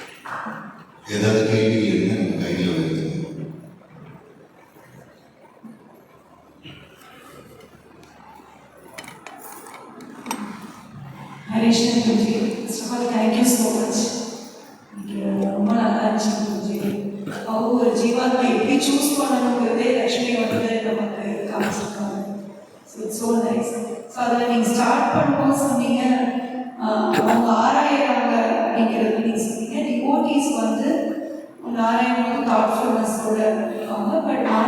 வந்து ஸ்பெகுலேட் பண்ணுவாங்க. ஸோ நம்ம இப்போ அந்த சாதகா நிலையில நம்ம அந்த தாட்ஃபுல்னஸ் அப்ளை பண்ணுறோமா இல்லை ஸ்பெகுலேட் பண்ணுறோமா அப்படிங்கிறது நம்ம எப்படி புரிஞ்சு நமக்கு அது ஆல்வேஸ் பிகாஸ் என்ன சாதகா அப்படின்னு நாட் பர்ஃபெக்ட் டிவோட்டி. ஸோ இப்போ நம்ம எப்படி நம்ம வந்து நம்ம தாட்ஃபுல்னஸ் இருக்கிறோமா இல்லை ஸ்பெகுலேஷன் இருக்கிறோமா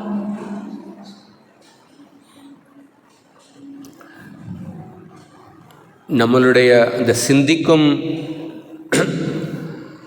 எப்படி நம்ம கற்பனை செய்யாமல் இருக்கோம், சரியாக சிந்திச்சு கொண்டு இருக்கோம், அதை எப்படி நம்ம வந்து தெரிந்து கொள்ளணும்னா அந்த ஆராய்ந்து கொண்டு இருக்கின்ற அந்த குணம் வந்து அதுவும் சாஸ்திரத்தின் அடிப்படையில் இருக்கணும். தர்க்கம், லாஜிக், தர்க்கம் அதுவும் வந்து உபயோகமானது. ஆனால் அந்த தர்க்கம் வந்து அது சாஸ்திரத்தின் அடிப்படையில் இருக்கணும் அப்படின்னு ரூப கோஸ்வாமி சொல்கிறார். ஸோ பக்தியை தொடங்குவதற்கான காரணம் என்னென்னா அந்த பக்தி மேலே உள்ள ஒரு கவர்ச்சி, கிருஷ்ணர் மேலே உள்ள கவர்ச்சி, சாஸ்திரம் மேலே உள்ள கவர்ச்சி, ஒரு ருச்சி அப்படின்னு சொல்கிறார்.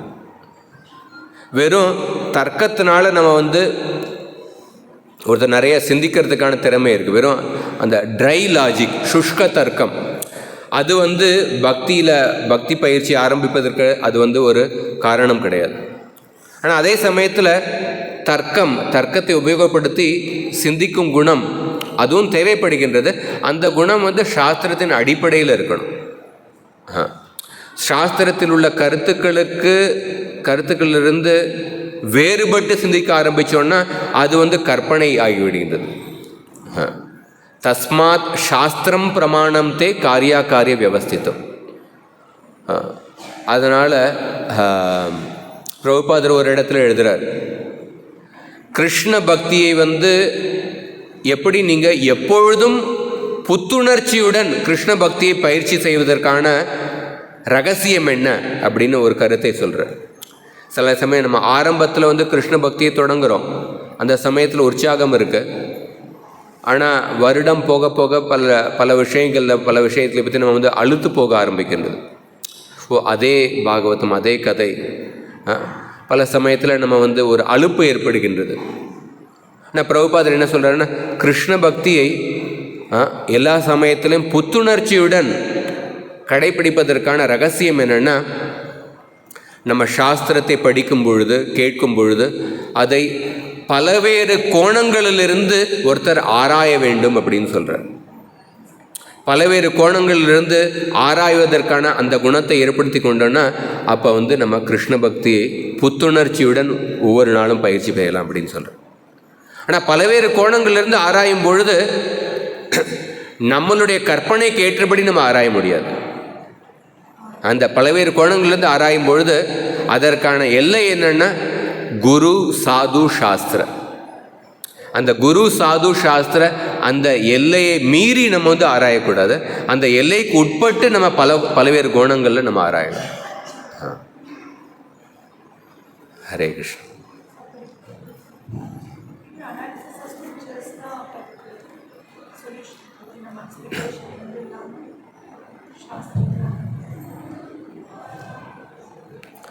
Reading scriptures repeatedly in different angles அதுதான் the solution to avoid speculation. சாஸ்திரங்களை கேட்பது மற்றும் படிப்பது ரெண்டும். சில விஷயம் நமக்கு சந்தேகமாக இருந்ததுன்னா நம்ம வரவிட்ட கேட்கலாம், இது வந்து கற்பனையா இல்லை என்னுடைய சிந்தனை கரெக்டா அப்படின்னு வந்து யார்கிட்டயா கேட்டு தெரிஞ்சுக்கலாம்.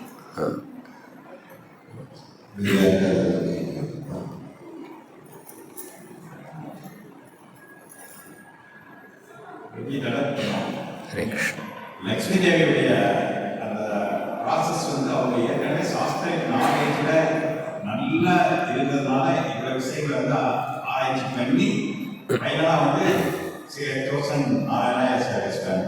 ஆனால் ஒரு ஆரம்ப நிலை பக்தர் வந்து அவங்க வந்து கம்ப்ளீட்லி கைடட் பை லௌகிக மெட்டீரியல் ஆஸ்பெக்ட்.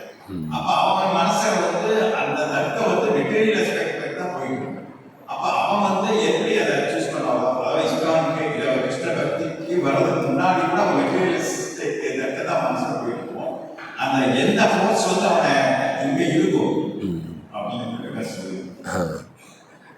ஆக்சுவலி ஒவ்வொரு ஜீவாத்மாவுக்கும், குறிப்பாக மனித பிறவியில் உள்ள ஒரு ஜீவாத்மாவுக்கும் அடிப்படையாக ஆராய்வதற்கான அந்த சாமர்த்தியம் கொடுக்கப்பட்டுள்ளது. இந்த ஸ்லோகங்களையும் பார்க்கும் பொழுது லக்ஷ்மி தேவி என்ன சொல்கிறாங்க, சில பேர்கிட்ட நீண்ட ஆயுட்காலம் இருக்குது, ஆனால் இந்த குறைகள் இருக்குது. சில பேர் தர்மத்தை கடைப்பிடிக்கிறாங்க, ஆனால் மற்றவங்களுக்கு துன்பத்தை கொடுக்குறாங்க. இவங்க இந்த கருத்துக்களுக்கு பெரிய சாஸ்திரம் கூட வேண்டியதில்லை. வெறும் நம்மளுடைய மனித பிறவியில் இருக்கின்ற, மனித உடலில் இருக்கின்ற ஒவ்வொரு ஜீவாத்மாவுக்கும் அந்த சிந்திக்கும் தன்மை கொடுக்கப்பட்டிருக்கு. மாணவ அப்படிங்கிற இந்த வார்த்தை, மாணவனா மனிதர், மாணவ அப்படிங்கிற இந்த வார்த்தை இதனுடைய ரூட் என்னன்னா, மண் அப்படின்னு ஒரு தாத்து வினைச்சொல் இருக்கு சமஸ்கிருதத்தில். மண் அப்படிங்கிற வினைச்சொல்லுடைய அர்த்தம் என்னன்னா சிந்திப்பது அப்படின்னு தான் அர்த்தம். மாணவ அப்படின்னா அந்த சிந்திக்கும் தன்மையை உடையவர் தான் மாணவர். ஸோ அந்த ஒரு அடிப்படை சிந்திக்கும் தன்மை ஒவ்வொருத்தருக்கும் கொடுக்கப்பட்டிருக்கு. ஸோ அதை ஜஸ்ட் உபயோகிக்கணும். ஆனால் பல சமயம் மக்கள் ஒரு ஆட்டு மந்தை மாதிரி சிந்திக்காமல் வாழ்க்கையை நடத்தி கொண்டு இருக்கின்றார்கள். ஆனால் அல்லது நம்ம சில பேர் சிந்திக்காமல் நடத்தி கொண்டு இருக்கும்போது அவங்கக்கிட்ட அவங்க சிந்திக்க வைக்கிறதுக்கு மாதிரி நம்ம தூண்டணும். அவங்க அடிப்படை அந்த சாஸ்திர ஞானம் இல்லைன்னாலும் நம்ம சில கேள்விகளை எழுப்பி அவங்களுடைய சிந்தனையை தூண்டுற மாதிரி நம்ம பேசலாம். நீங்கள் இதை பற்றி சிந்திச்சு பாருங்கள். நீங்கள் வெளியில் அந்த பகவத்கீதை ஐ திங்க் ஒரு போர்டு போட்டிருந்தாங்க, கீதாச்சாரம். இதில் பொதுவாக நம்ம ஏதோ ஒரு ஒரு ஒரு பிரசித்தியான ஒரு கூற்று இருக்குது, எது நடந்ததோ அது எல்லாம் சரியாக நடக்கின்றது அப்படின்னு ஒரு பிரசித்தியான ஒரு கூற்று இருக்குது. அந்த கூற்று பகவத்கீதையில் எதுவும் இல்லவே இல்லை. ஆனால் அது அவ்வளோ ஃபேமஸான ஒரு கூற்று, பிரசித்தியான கூற்று. அதே மாற்றி பக்தர்கள் மக்களுடைய சிந்தனையை தூண்டுற மாதிரி எழுதியிருக்கின்றார்கள். அருமையாக இருந்தது. ஸோ அந்த மாதிரி சில பேர் சிந்திக்காமல் வாழ்க்கையை நடத்தி கொண்டு இருக்கும்பொழுது அவங்களுடைய சிந்தனையை தூண்டுற மாதிரி நம்ம பேசலாம். அதுதான்.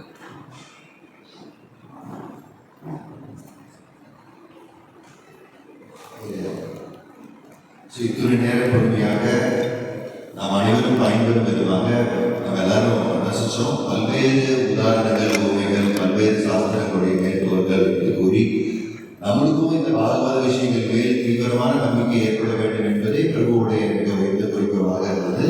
அதை நாம் பாராட்டும் விதமாக, நன்றி செலுத்தும் விதமாக பூஜை அவர்களுக்காக நாம் ஒரு முறை நமக்கே சொல்வோம். ஹரே கிருஷ்ணா கிருஷ்ணா கிருஷ்ணா ஹரே ஹரே, ஹரே ராம ராம ராம ஹரே. இது அனைவரின் சார்பாக பூஜை அவர்களுக்கு ஸோ